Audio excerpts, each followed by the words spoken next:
La tesis en una frase del naturalismo genérico es que la naturaleza no es lo dado, sino lo que da. ¿Quién, hasta la edad de veintitantos años, no conoció? Bueno, pequeña intervención inesperada, ¿no? Había una ventana. Esto es como un cuento de Chejo. Debemos darnos cuenta de que estamos en la misma posición, casi en la misma posición, y que debemos aprovecharla, que las polis griegas, que los reinos combatientes en China o que los estadetes alemanes antes de la gran unificación. El independentismo es la fase superior del españolismo, porque no hay nada más español que hablar mal de España. Y lo que más me molesta es que que exista toda esta inquisición, porque en el fondo, ¿qué es la peer review sino una inquisición?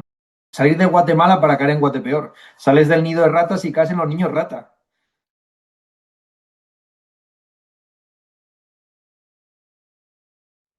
Hola, ¿qué tal? ¿Cómo estás? ¿Cómo No está lo puedo usted, creer. Roger? ¿Qué tal? Es como entrevistar a Superman. De incógnito, ¿no? Además, de incógnito. Y aparte estás todo de negro, con el sol súper fuerte. Sí, es que estoy aquí, me he venido a la casa que tienen mis padres a las afueras de Madrid, en la provincia de al lado, que se llama Segovia, y tiene una Ujú. casa aquí en un pueblo de 50 habitantes, y pudiendo hacer la entrevista aquí afuera, que se oigan los pajaritos y las vacas, pues suena más, es más heideggeriano, es más del naturalismo genérico, para que se vea la naturaleza en acción. Eres naturalista en todo el ámbito de la palabra, ¿eh? Eso. Yo justamente estoy en Puyo. Puyo es la primera provincia de la Amazonía ecuatoriana, porque este fin de semana es el Día de las Madres y quería visitar a mi mamá. Y ella vive acá en la Amazonía y justamente también estoy aquí en la Amazonía, así que seguramente escuches ruido Vale, amazónico. vale, claro. Esa es una naturaleza más fuerte, claro. Segovia no puede competir con el Amazonas. Tú Sí, agarras al mayor depredador de aquí y lo llevas al Amazonas y se lo come un herbívoro. sí, sí, acá la Amazonía es muy dura, tengo que decirlo, es muy dura. Pero bueno, Ernesto, te quería preguntar si tal vez tenías algún tema que no quieres tocar, un tema particular, algún tema Me personal. es igual. No, no, no, no tengo nada. Buenas, si quieres, empezamos con esta parte de la entrevista. La primera pregunta que te hice, si recuerdas, es básicamente sobre este naturalismo genérico que tú estás o que hace años estabas dándonos breves pinceladas, pero bueno, con el documento que nos enviaste ya tenemos pues una directriz de por dónde de por dónde van los tiros, digamos. Entonces la pregunta es, ¿qué te llevó a cruzar hacia preguntas o cuestiones en base al naturalismo genérico, pero del derecho? Y qué puede aportar este naturalismo genérico eh, para formar una disciplina como es la filosofía del derecho, que aparentemente es un poco más técnica y un poco más cerrada? Mm. Debo, antes de responder a la pregunta teórica, contar la anécdota biográfica de que yo estudié un máster de filosofía analítica con especialización en filosofía del derecho. Es un Ujú. máster que se imparte en inglés en Barcelona, entre dos universidades, la de Barcelona y la Pompeu Fabra, y en la Pompeu Fabra hay un departamento de filosofía del derecho con muchos discípulos mmm, de la tradición analítica de Oxford, principalmente. Muchos de ellos hicieron su tesis con Parfit, sobre el cual yo terminé haciendo mi trabajo final de máster, el tema del consentimiento en Parfit. Si consentimiento es igual a bondad, es decir, si uno consiente maldades o no, si el bien y el mal se comportan de manera polar y dialéctica o dual como el bien, como el consentimiento o el disentimiento.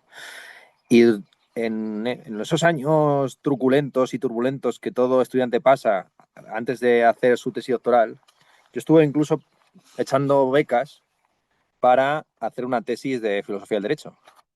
Y siempre me gustaron mucho los clásicos de la filosofía del derecho, austriacos, germánicos, pues Carl Schmitt, Kelsen, todo el debate sobre el positivismo y el naturalismo. Ha sido para mí bastante importante.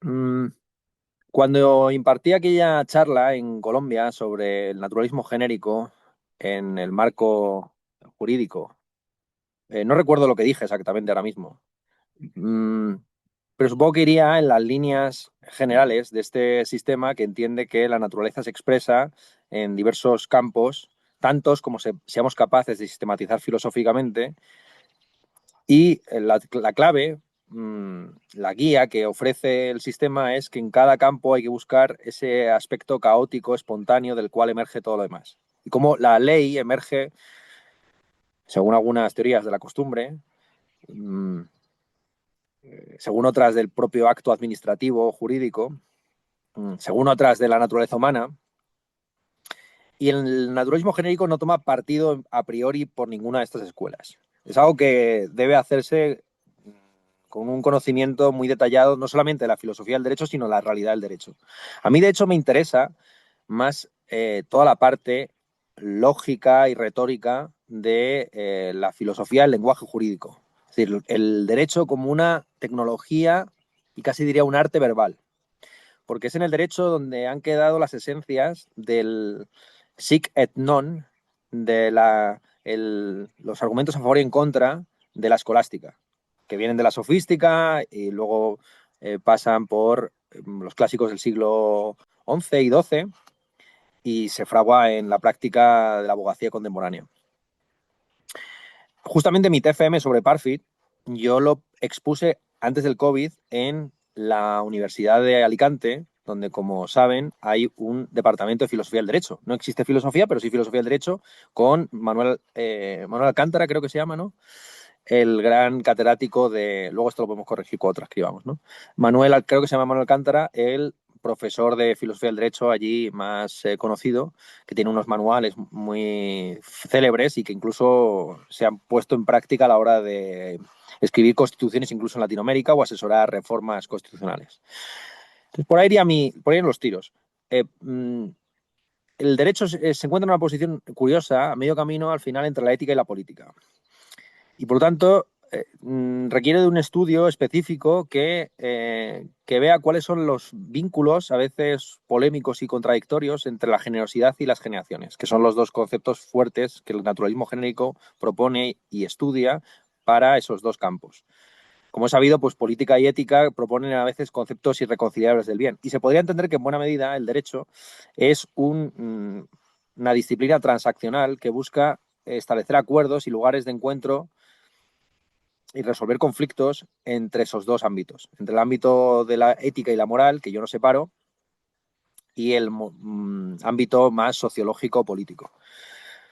Eso ya me lleva directamente a la segunda pregunta, que es si podrías explicarnos a breves rasgos qué es el naturalismo genérico, en qué consiste, cómo se puede diferenciar, si lo podemos cerrar un poco a la filosofía del derecho por ejemplo, corrientes como el naturalismo jurídico clásico, que lo que hace es reducir la naturaleza humana a la naturaleza de las cosas, o cómo se distingue con otros tipos de naturalismos como es el naturalismo clásico, digamos, cómo el naturalismo genérico puede servir de mapa para poder guiar Claro, este, la filosofía del derecho. sí. La tesis en una frase del naturalismo genérico es que la naturaleza no es lo dado, sino lo que da.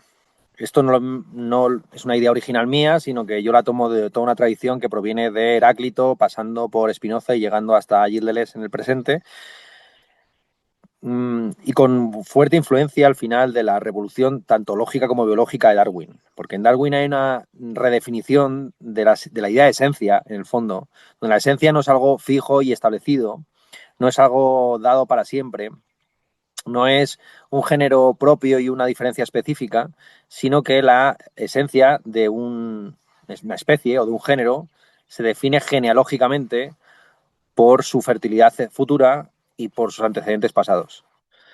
Y en esa filogénesis existe un factor mm, más o menos arbitrario, caótico y probable o improbable, que es la mutación genética, justamente. Entonces, esa metáfora de la mutación genética yo la aplico en el fondo al conjunto de la realidad. Y entiendo que la naturaleza es dadora de leyes, pero en sí misma no tiene ley conocida.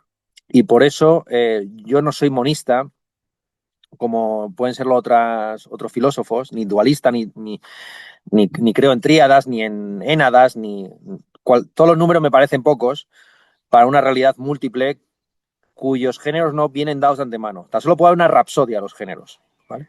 Igual que también tan solo puede haber una rapsodia a los derechos. No puede haber una lista deducida sistemáticamente de los derechos humanos o animales que puedan establecerse por una suerte de reflexión abstracta, a priori, especulativa, la armchair philosophy, ¿no? La filosofía del sillón orejero. Esto no, para mí no tiene sentido. La filosofía es un saber de segundo grado que debe partir de saberes previos, entre ellos la práctica del derecho, y solo desde ahí, no como un filósofo que viene a dar las leyes al pueblo sin ley de los juristas, sino al contrario, aprendiendo de ellos cómo se debe avanzar. Entonces, la principal discrepancia con el justnaturalismo es que tradicionalmente se ha entendido que el conjunto de los derechos naturales está dado por una ley divina, una ley revelada.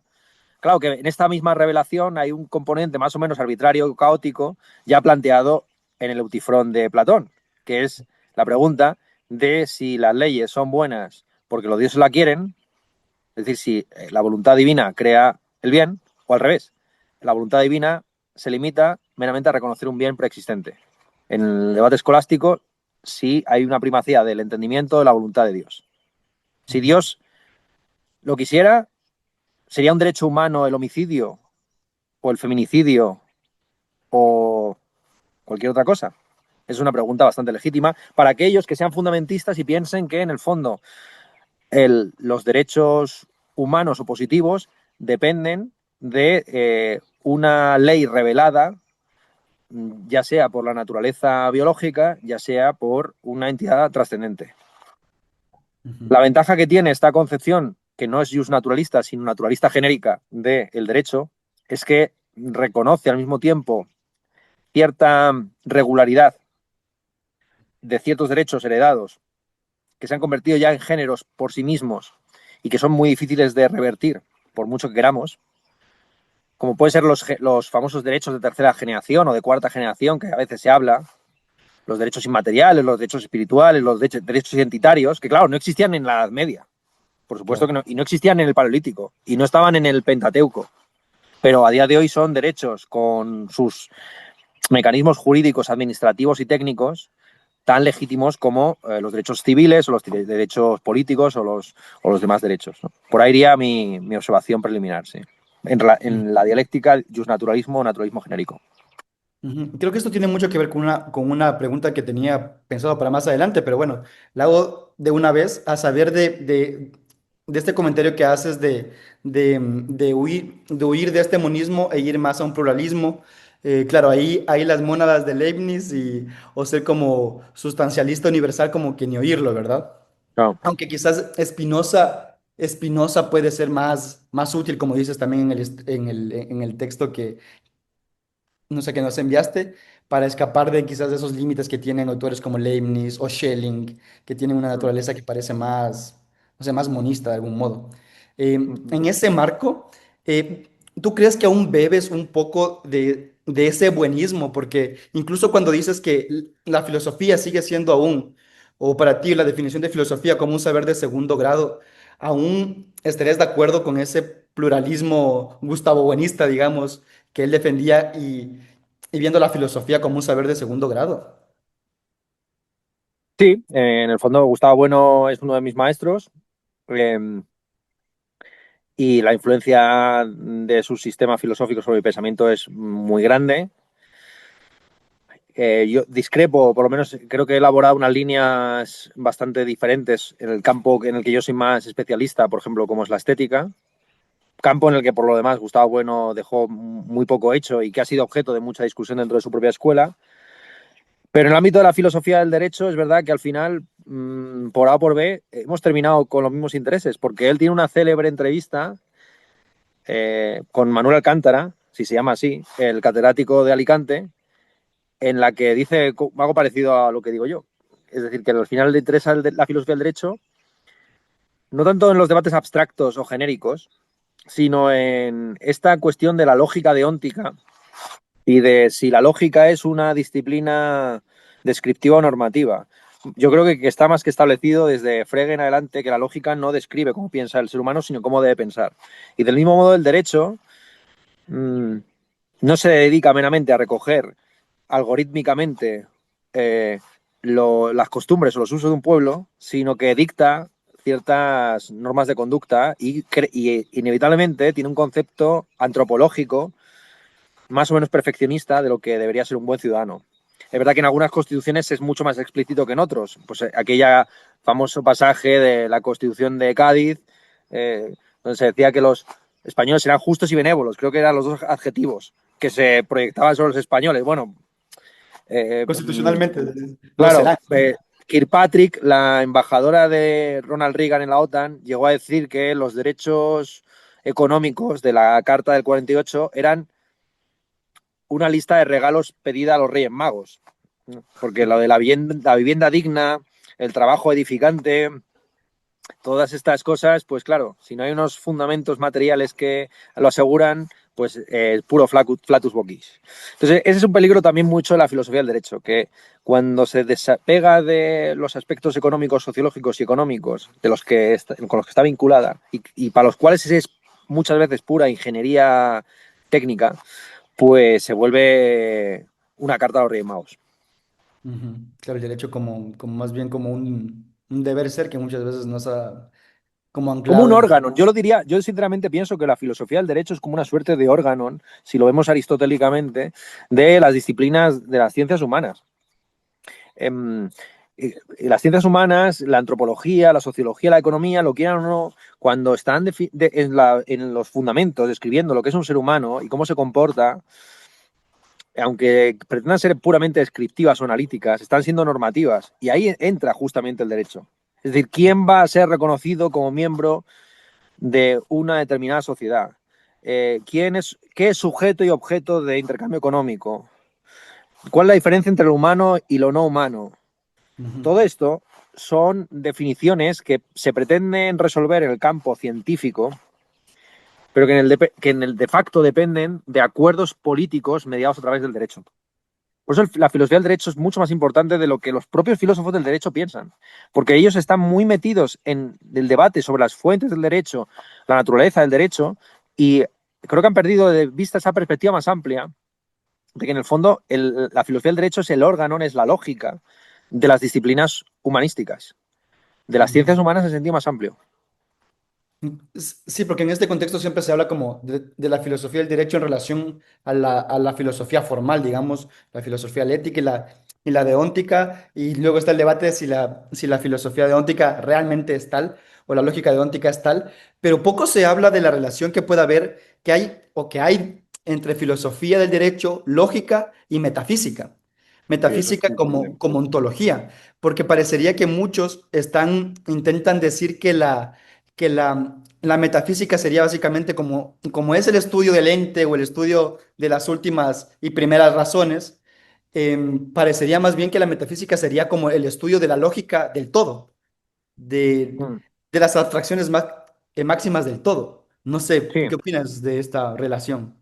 Bueno, como ya sabe usted, el término metafísica está muy discutido y hay muchos filósofos que la que pretenden rechazar y la sustituyen por la más eufemística de ontología, que parece más modesta porque no pretende ser una lógica del todo, sino simplemente una lógica a los entes. Pero claro, las palabras están muy cargadas. Cuando uno dice metafísica, ya se está poniendo, digamos, un poco por encima del resto de disciplinas, especialmente la física, que ha pasado por ser la ciencia primera, si no la filosofía primera. En Aristóteles, de hecho, está la duda de si hay algo que no esté sometido a movimiento. Y si hay algo que no está sometido a movimiento, eso será objeto de la filosofía primera.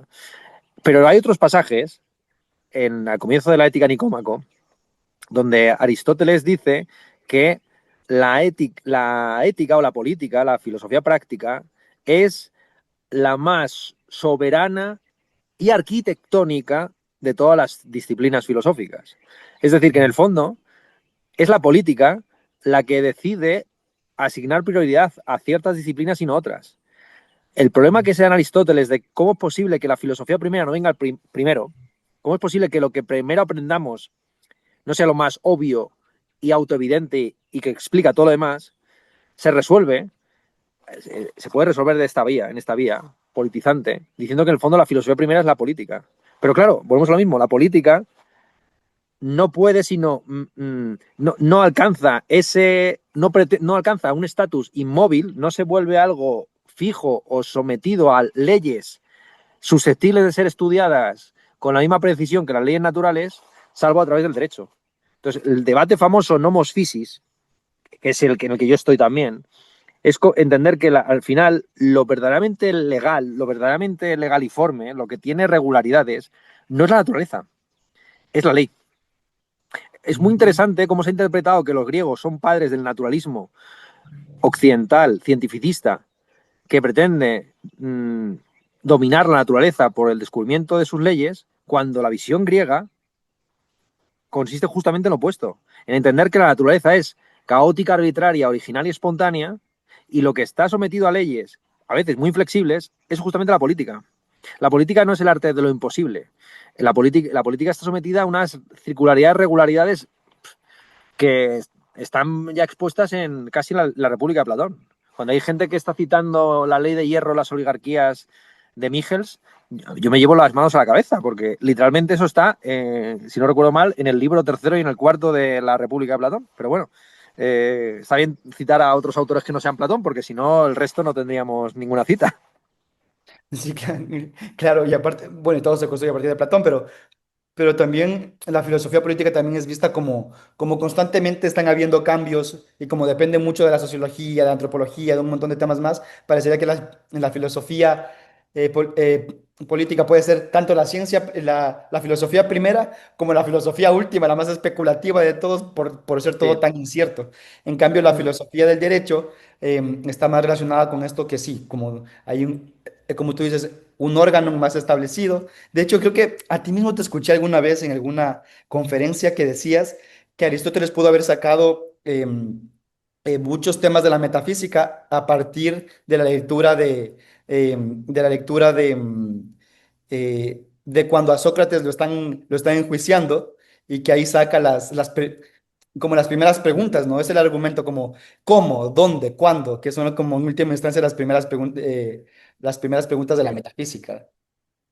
Esto lo propuso un filósofo alemán del siglo XIX que se llama Trendelenburg, que buscó estudiar las categorías a partir de las preguntas del juicio. Bueno, categorein significa en griego acusar y tiene sentido en el fondo que en un juicio se pregunte por el qué, el quién, la sustancia, el cómo, la cualidad, el dónde, el cuándo, tiempo y espacio, con qué, que es, que podemos identificarlo pues quizá con el hábito o con la disposición, en fin, casi todos los atributos o categorías primeras de Aristóteles, algún vínculo deben tener obviamente con las categorías jurídicas, sí. Ujú. En ese Sí, yo creo sentido, que la es importante. influencia que ha tenido la filosofía política y la filosofía del derecho como parte de ella, que yo no la separo, es muy grande, me parece a mí, sí. Ujú. Dentro de las preguntas que te hice también había esta pregunta de que, de que toda la filosofía del derecho es atravesada por esta distinción entre el ser y el deber ser y que filósofos clásicos como Kelsen o Bobbio lo que hacen es básicamente intentar sedimentar esa brecha y lo hacen a través del positivismo puro. Generalmente autores como Bobbio y Kelsen tienen sus diferencias, pero al final ambos son positivistas. Entonces, el naturalismo genérico, ¿cómo intentaría cerrar esta brecha? Y la pregunta sería si puede haber un sistema naturalista que pueda sortear esa distinción que Hume ya hizo bueno, sin caer obviamente en el justnaturalismo clásico, pero bajo tu lectura del naturalismo genérico. Mm. Sí, es increíble cómo se ha sacado de madre ese pasaje célebre de Hume en el que nota cómo los historiadores hay un momento dado en el que pasan del ser al deber ser. Esto se ha interpretado como la falacia naturalista, pero si uno acude al texto en el que se acuña esa expresión, que no es el texto de Hume, sino el texto de Moore, en Los Principia Ética, del año 1900, lo que uno encuentra allí es que Moore, por falacia naturalista, entiende el intento de definir el bien no tomándolo como atributo primitivo. Cualquier definición del bien para Moore deja abierta la pregunta de por qué eso es bueno. Si nosotros definimos el bien como el placer, todavía queda la pregunta abierta de open question, dice Moore de por qué el placer es bueno. Y así con todo, el consenso social, el progreso, cualquier definición que ofrezcamos del bien, no necesariamente natural, ni tampoco contextual o artificial, y a eso se refiere con falacia naturalista. Pero bueno, aceptemos la definición cotidiana de que falacia naturalista es el paso del ser al deber ser. Y así la falacia naturalista sería opuesta a la falacia idealista, que es pretender deducir el ser del deber ser. Ojo, es muy interesante que entre los que incurrieron en la falacia idealista se encontraran los padres fundadores del marxismo. Engels, en un texto muy célebre y poco leído, dice que Marx en el fondo le da la vuelta al famoso dictum hegeliano de que todo lo real es racional. Si todo lo real es racional, dice Engels, y metemos el factor historia de por medio, nos daremos cuenta de que todo lo racional será real. Bien. Todo lo que ahora mismo vemos como racional, pero que no existe, en algún momento llegará a ser real. La utopía idealista y a la vez materialista del comunismo cae en esa falacia idealista de pasar del deber ser al ser. Yo, sinceramente, si la falacia naturalista consiste en pasar del ser al deber ser, pues sí soy. Quiero decir, tengo que reconocerlo. En el sentido de que no se me ocurre otra deducción posible del deber ser, salvo que algo sea. Yo ahí sostengo una posición actualista, donde las cosas no tienen ningún derecho hasta que no son. Pero en el momento en que son, inevitablemente, por su puro mantenimiento, su puro conatus, van generando unas regularidades que tarde o temprano se van formalizando en leyes. Entonces, ¿debería haber existido Ecuador?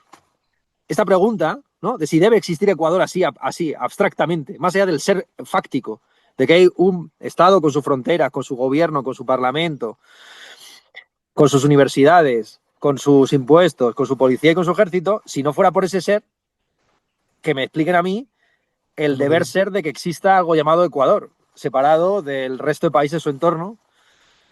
Entonces, así sucede con todo en el ámbito de la política. El ser precede al deber ser.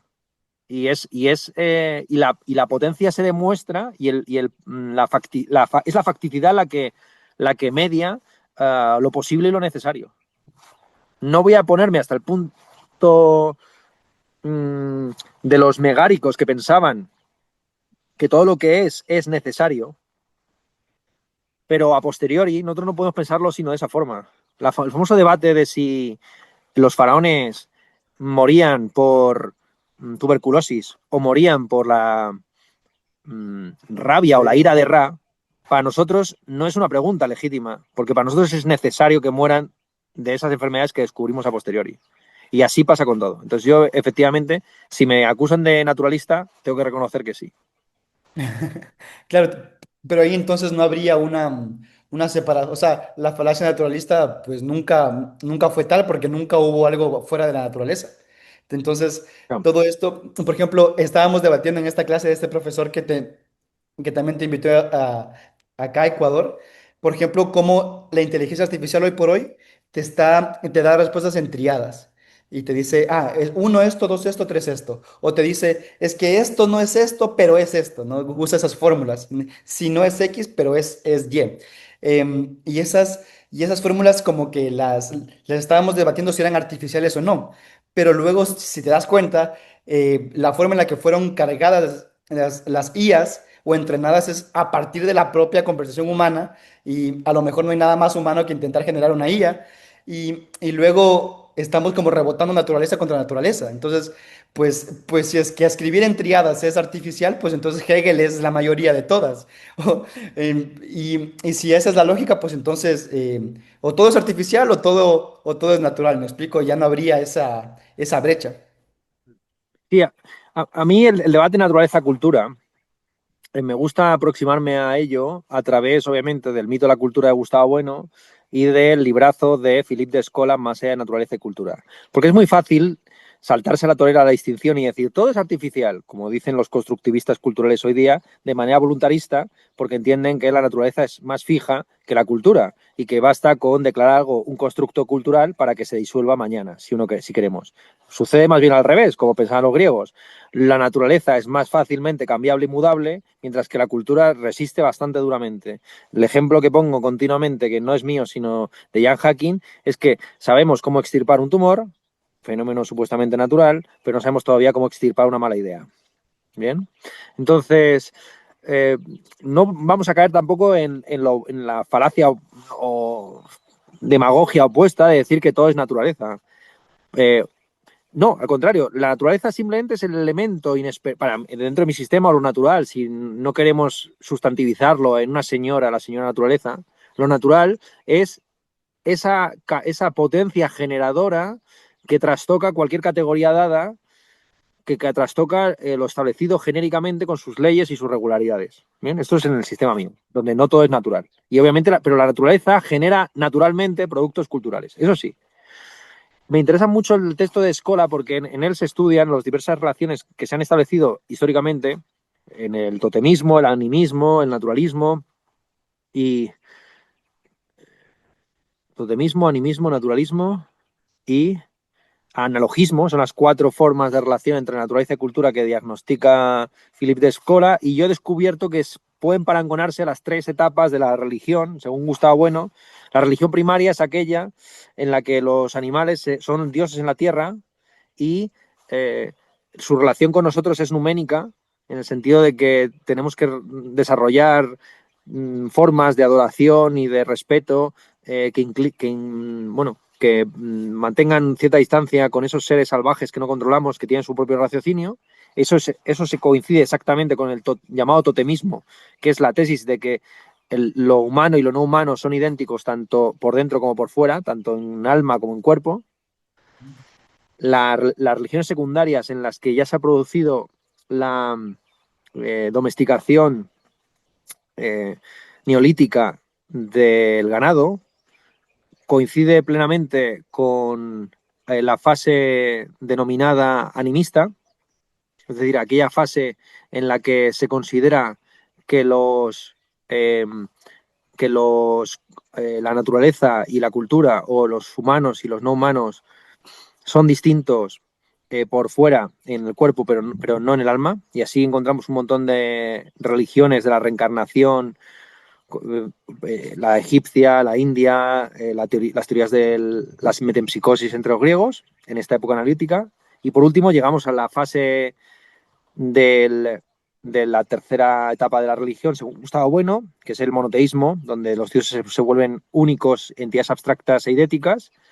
Y eso coincide con el llamado analogismo, la idea de que hay una separación radical entre lo humano y lo no humano, en la medida en que lo humano está vinculado con este Dios abstracto que se va purificando cada vez de más atributos. Y la cuarta fase, la fase en la que nos encontramos ahora mismo, que es la fase de la superación de las religiones monoteístas y la ideología como nueva religión política o social o civil, es un contexto en el que la religión dominante es la del naturalismo. El naturalismo entendido aquí en el libro de Escola como la tesis de que los animales y los seres humanos, o lo humano y lo no humano, comparten fisicidad, pero no alma. Buena parte de las ideologías contemporáneas, si usted se fija, suscriben al mismo tiempo un cientificismo positivista absoluto con ideas más o menos vagarosas de salvación espiritual, eh, bien sea a través de la acción política, bien sea a través de la autoayuda, en fin, Kant, vamos. Kant como filósofo arquetípico de la modernidad y posmodernidad, un autor que tiene una teoría ética totalmente incompatible hasta cierto punto con su epistemología. Todos Sí. los entes que son expulsados del mundo en la crítica de razón pura reingresan en la ética a través de la ventana de los principios prácticos, los postulados de la razón práctica.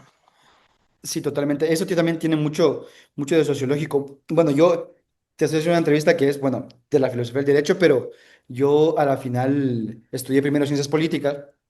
Entonces, como tengo tengo ahí nos enseñan mucha sociología política también, y me interesa mucho el estudio sobre los objetos sociales, que es también mucho de lo que trabaja Mauricio Ferraris, que es uno de los autores que utilizas o que intentas bueno, hacer una tipología entre los distintos autores del realismo postcontinental, como tú los llamas. Entonces, quería hacer otra pregunta con respecto a este autor en particular. Eh, Él desarrolla una teoría de los objetos sociales y los hechos documentales, ¿verdad? Y tiene esto, yo creo que tiene muchas aplicaciones en la filosofía del derecho.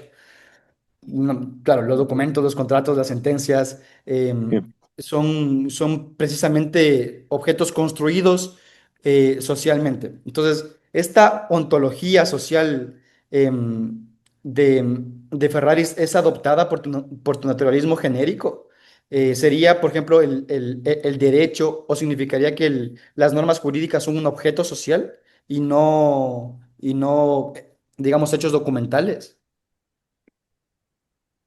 Claro, usted se está refiriendo a esta tabla que incluí en el artículo que les envié, donde puse a Ferraris junto a Harman. Son los 6 autores: Harman, Ferraris, Meillassoux, Grant, Brasier y Gabriel, que fueron objeto de mi tesis doctoral. Y lo que descubrí estudiando el realismo es que nadie puede ser realista por completo. Y que de hecho hay ciertos realistas, de una manera muy singular, que creen que el mundo existe, pero no puede ser conocido. Y en el caso de Ferraris, es este mismo, con el matiz de que para él aquella parte del mundo que existe, pero que no puede ser conocida a priori, sino que se crea prácticamente, es justamente todo este ámbito de lo social y lo político. Y ahí viene su teoría de la documentalidad, efectivamente, de que los objetos sociales son principalmente documentos. En la tesis doctoral profundizo mucho más, incluso en la idea que tiene Ferraris de interpretación. Ofrezco una tabla con las 4 acepciones de interpretación que vienen desde interpretar un violín a no existen hechos sino interpretaciones. Sería muy largo de exponer aquí, pero tiene bastante relación, obviamente, con la importancia de la interpretación de la ley y su aplicación en el derecho. Dando clases sobre hermenéutica, Gadamer, Riquet y todo esto, me di cuenta de la importancia que tenía justamente la hermenéutica dentro de la filosofía del derecho y al revés, la filosofía del derecho para la hermenéutica. Porque claro, al fin y al cabo, eh, si hay un texto que no admite infinitas interpretaciones, es un texto jurídico. Hay un número bastante limitado, pero amplio, de posibles lecturas y aplicaciones novedosas de la ley. Y del mismo modo que no existe la composición musical hasta que no se ejecuta y la composición musical la página, en la partitura, está muerta y no suena, no es música, sino en todo caso anotación de cara a la música, la ley en el fondo tan solo existe en ejercicio. Ujú. La ley en el papel es papel mojado. Bueno, lo que dijo Burke respecto a la Revolución Francesa, y más tarde todos los doctrinarios, pues como Demetre, que nunca se había encontrado con un ser humano, que a quién se aplicaba esto de los derechos del hombre y el ciudadano. Claro, ya el nombre de esa declaración también dejaba fuera muchas cosas. De manera Ujú. célebre, Bentham replicó a esa declaración diciendo que en un futuro no solamente no será importante el género, sino tampoco la especie. Y anticipa con bastantes décadas de antelación todo el debate actual de los derechos animales. Ujú. Mm, Volviendo a Ferraris. Para mí Ferraris es un autor bastante interesante que sobre todo me agrada en su intento de hacer una estética que no quede restringida a una teoría del arte contemporáneo. Porque la estética en Baumgarten nace como una disciplina múltiple que incluye un montón de cosas: el arte de lo análogo a la razón, el arte del bello discurrir, la nosología inferior, la teoría del arte, la teoría de lo bello. Entonces, este intento por parte de Ferraris, a mi juicio fallido, de saltarse a Kant, de darle una despedida a Kant, Goodbye Kant se llama uno de sus libros, y volver a una estética que construya eh, una ontología desde la percepción humana y desde las formas en las que el ser humano percibe y construye el mundo a través de sus documentos, también en parte es inspiradora para mi naturalismo. Lo que Ferraris llama documentos, yo más genéricamente lo llamo géneros, en el fondo. Es decir, esos documentos son simplemente un caso específico y obviamente las sociedades humanas se mueven, se legislan, existen a través de esos documentos. Claro que sí. Eh, por ahí iría. Eso también engarza mucho con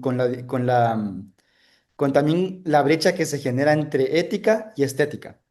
Bueno, y se dice que dentro o en medio, no sé si estés de acuerdo, entre la ética y la estética está la política. Em, y bueno, tú señalas también en tu tesis sobre todo que el liberalismo tiene una relación ambigua con las instituciones, digamos, que las necesita, pero también al mismo tiempo las reexamina y desconfía de ellas. Y quizás el derecho, y yo lo he visto mucho en mis profesores y lo he visto constantemente eh, bueno, con los abogados en general que son liberales por excelencia. La mayoría de abogados son de corte liberal. Entonces, la pregunta sería, en este marco, ¿cuáles son desde tu perspectiva los límites que tendría el derecho? Y si hay esferas de la vida humana, moral, estéticas, afectivas, que el derecho no debería colonizar o, Mm. o, o en las cuales el derecho no debería entrar. La sociedad precisamente disputa esos elementos. Buena parte del debate político es qué entra dentro del ámbito del derecho, qué entra dentro del ámbito de la ética y qué entra dentro del ámbito de lo religioso. En buena medida, la sociedad civil se estructura a partir de relaciones informales que los latinos denominaban convivium, comercium y connubium, ¿no? El comer juntos, el acostarse juntos y el intercambiar bienes juntos.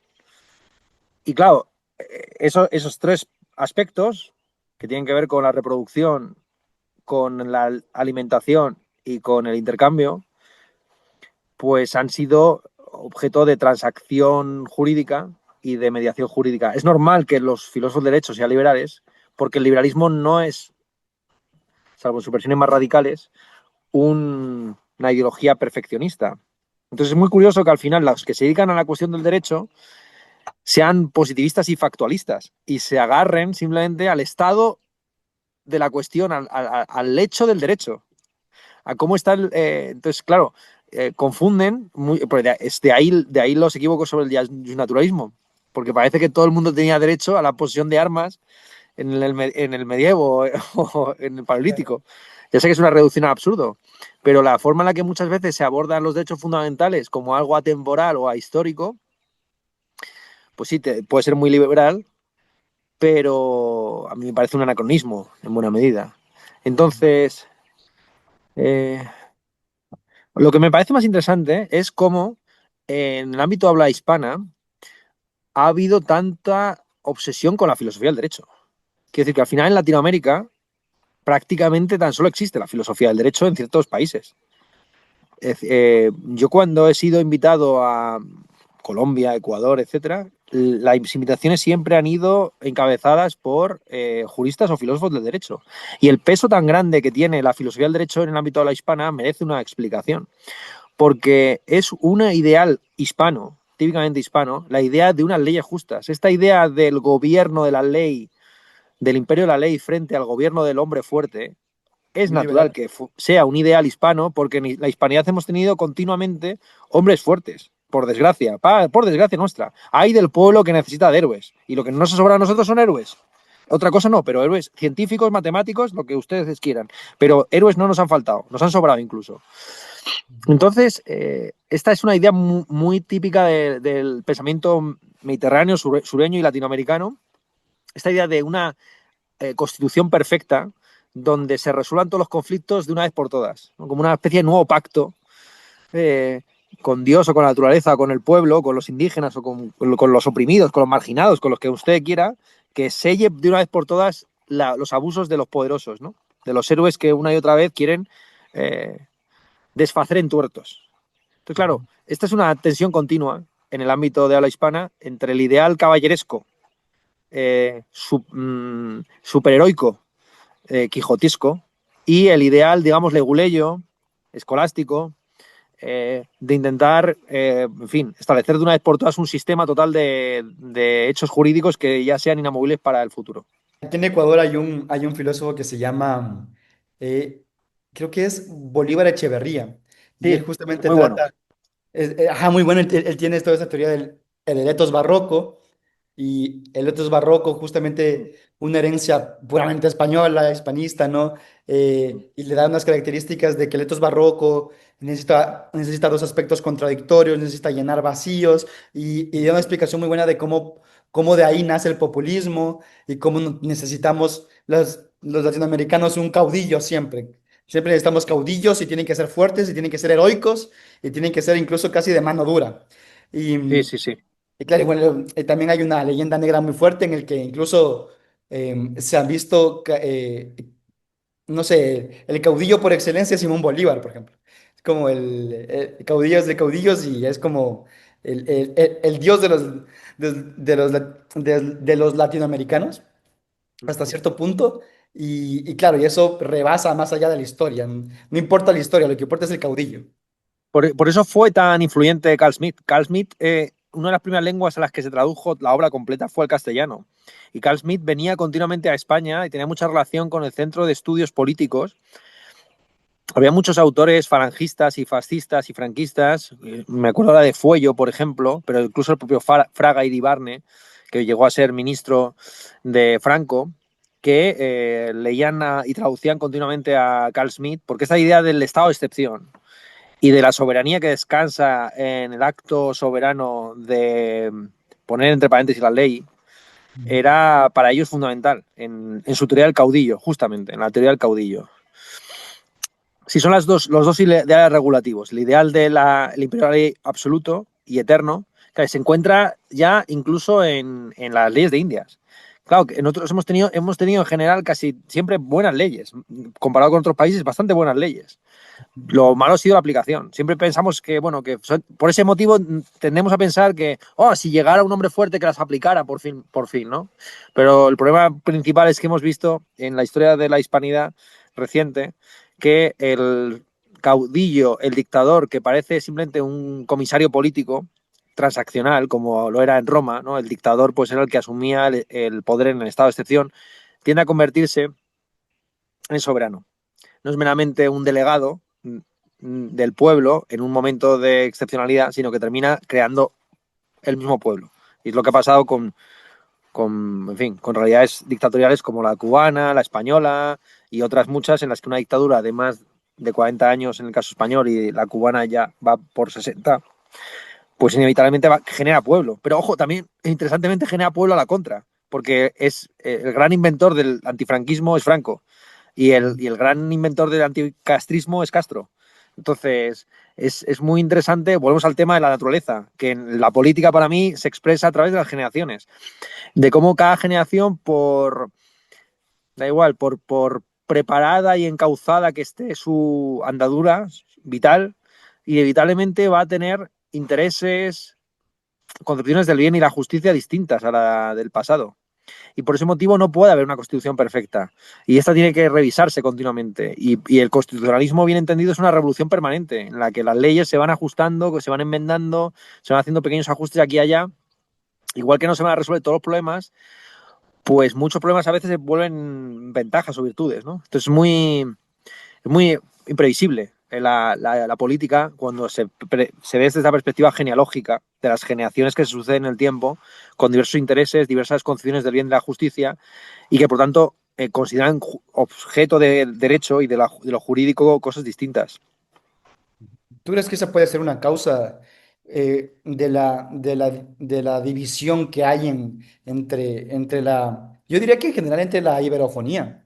Una gran división entre estados con y muy curioso que tengamos una cultura tan parecida, que tengamos una lengua tan parecida, pero luego cada quien con su soberano y cada quien con su caudillo, y no hemos logrado de alguna manera integrarnos de ningún modo con el gran potencial que para mí tenemos, ¿no? Y que una idea que ha desarrollado mucho últimamente, bueno, que siempre, desde siempre Armesilla, ¿no? Santiago Armesilla, pero que para mí es muy curioso pese a todas esas, entre comillas, ventajas que se tienen culturalmente, precisamente sea esa la causa de que no de que no hayamos conformado un bloque, no sé, o unas alianzas más duraderas.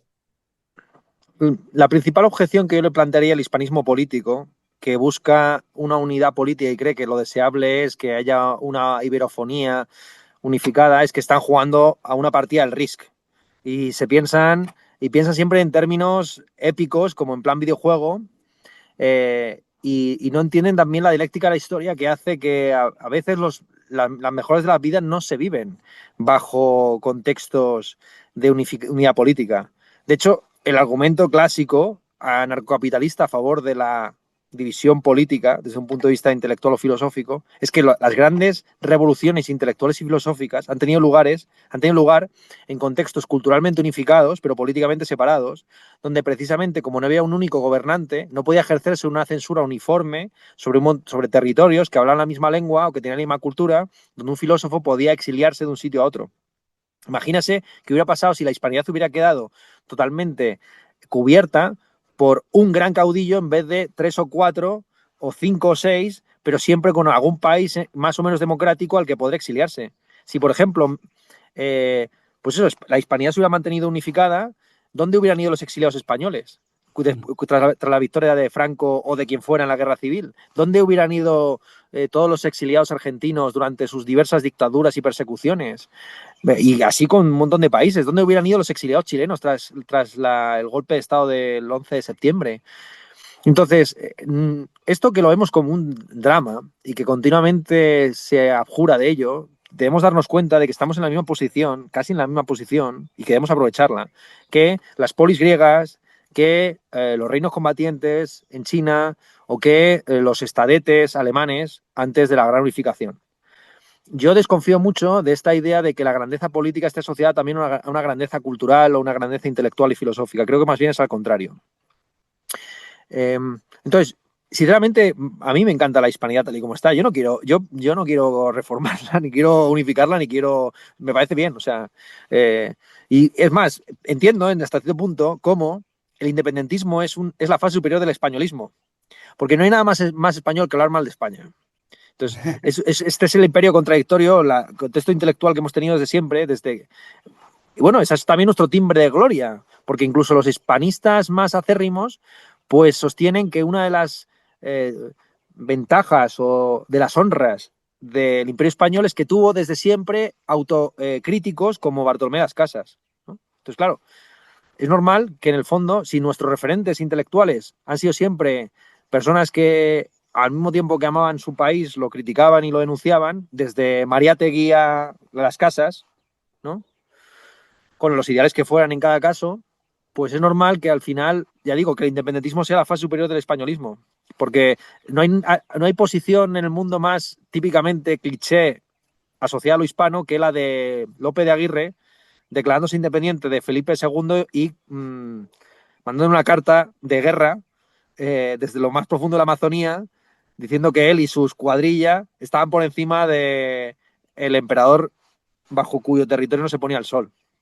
Entonces, claro, al final, si no, esta pulsión conquistadora, ya estoy llegando a unos clichés etnográficos muy grandes, ¿no? Pero esta pulsión conquistadora, si no puedes conquistar ningún país, móntate el tuyo, ¿no? Un poco es esa.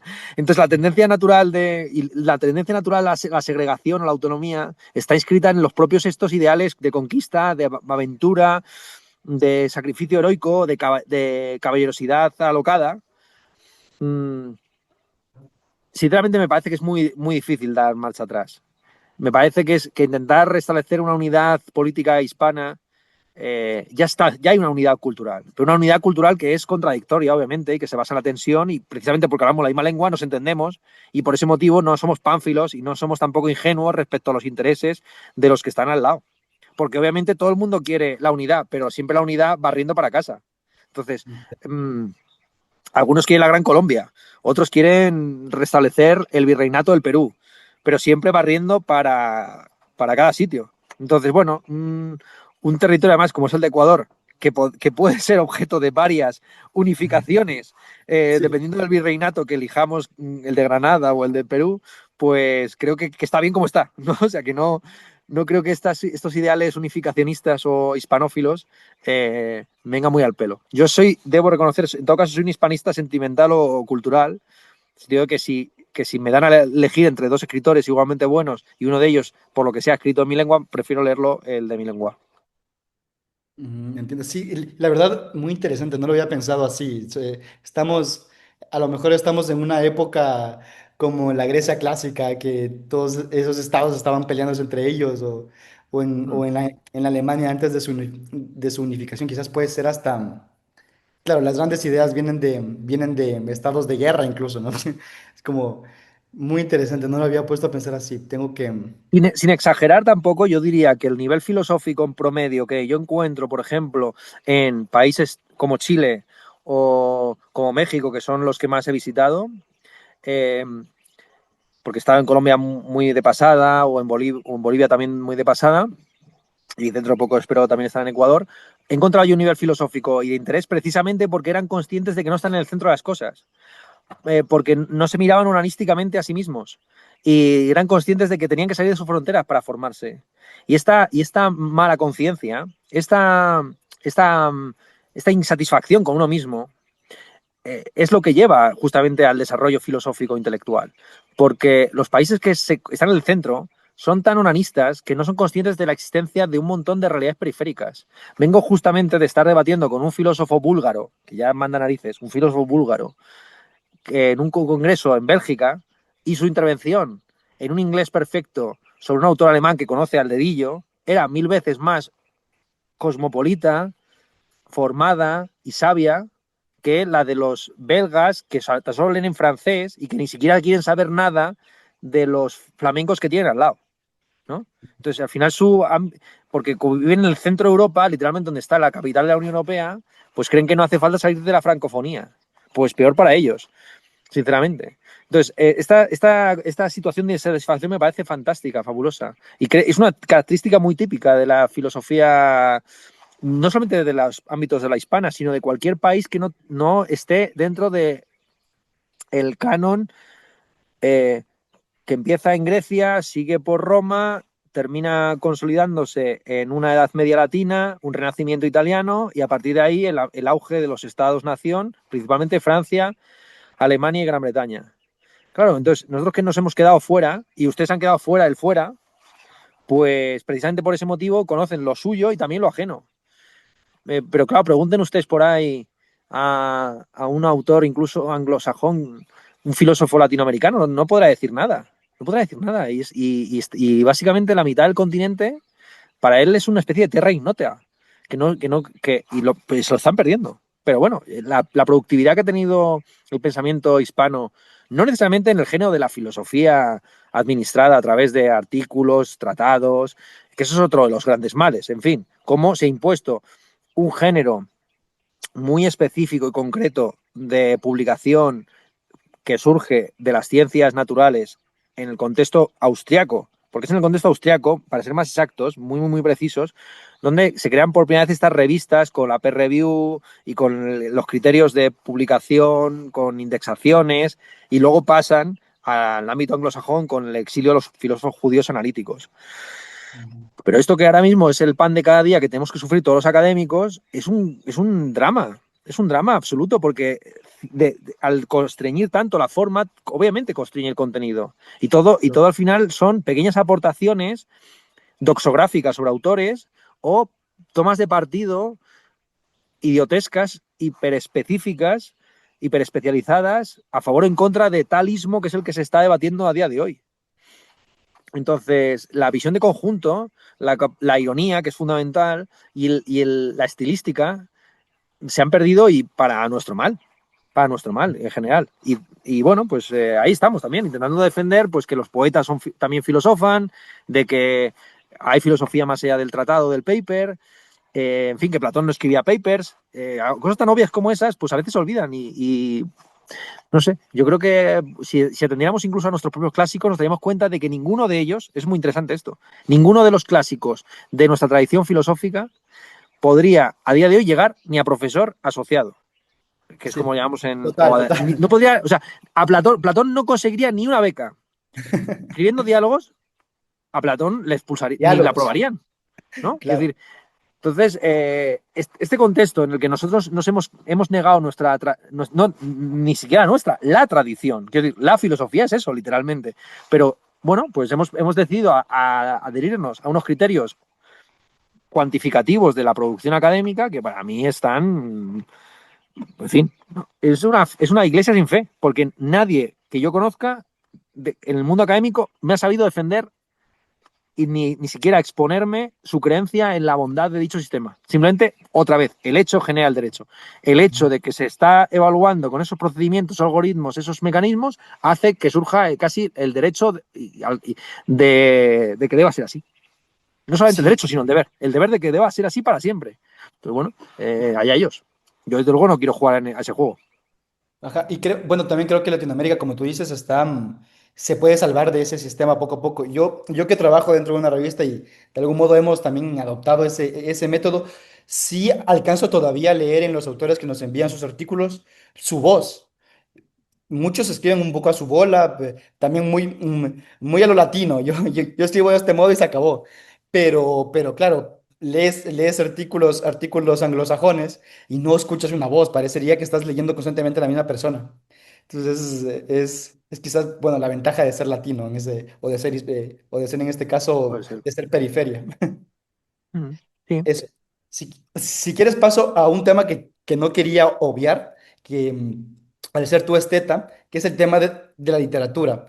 Voy a juntar tres preguntas en una y es, ¿qué tanta vigencia tienen todavía hoy obras como la del proceso de Kafka, la del extranjero de Camus, el crimen y castigo de Dostoyevsky? Estas obras que para la filosofía del derecho han sido constantemente tan utilizadas cada uno para su respectiva rama, ¿crees que aún tienen un poco de vigencia o ya hay que empezar a leer a los contemporáneos, a la literatura contemporánea, digamos?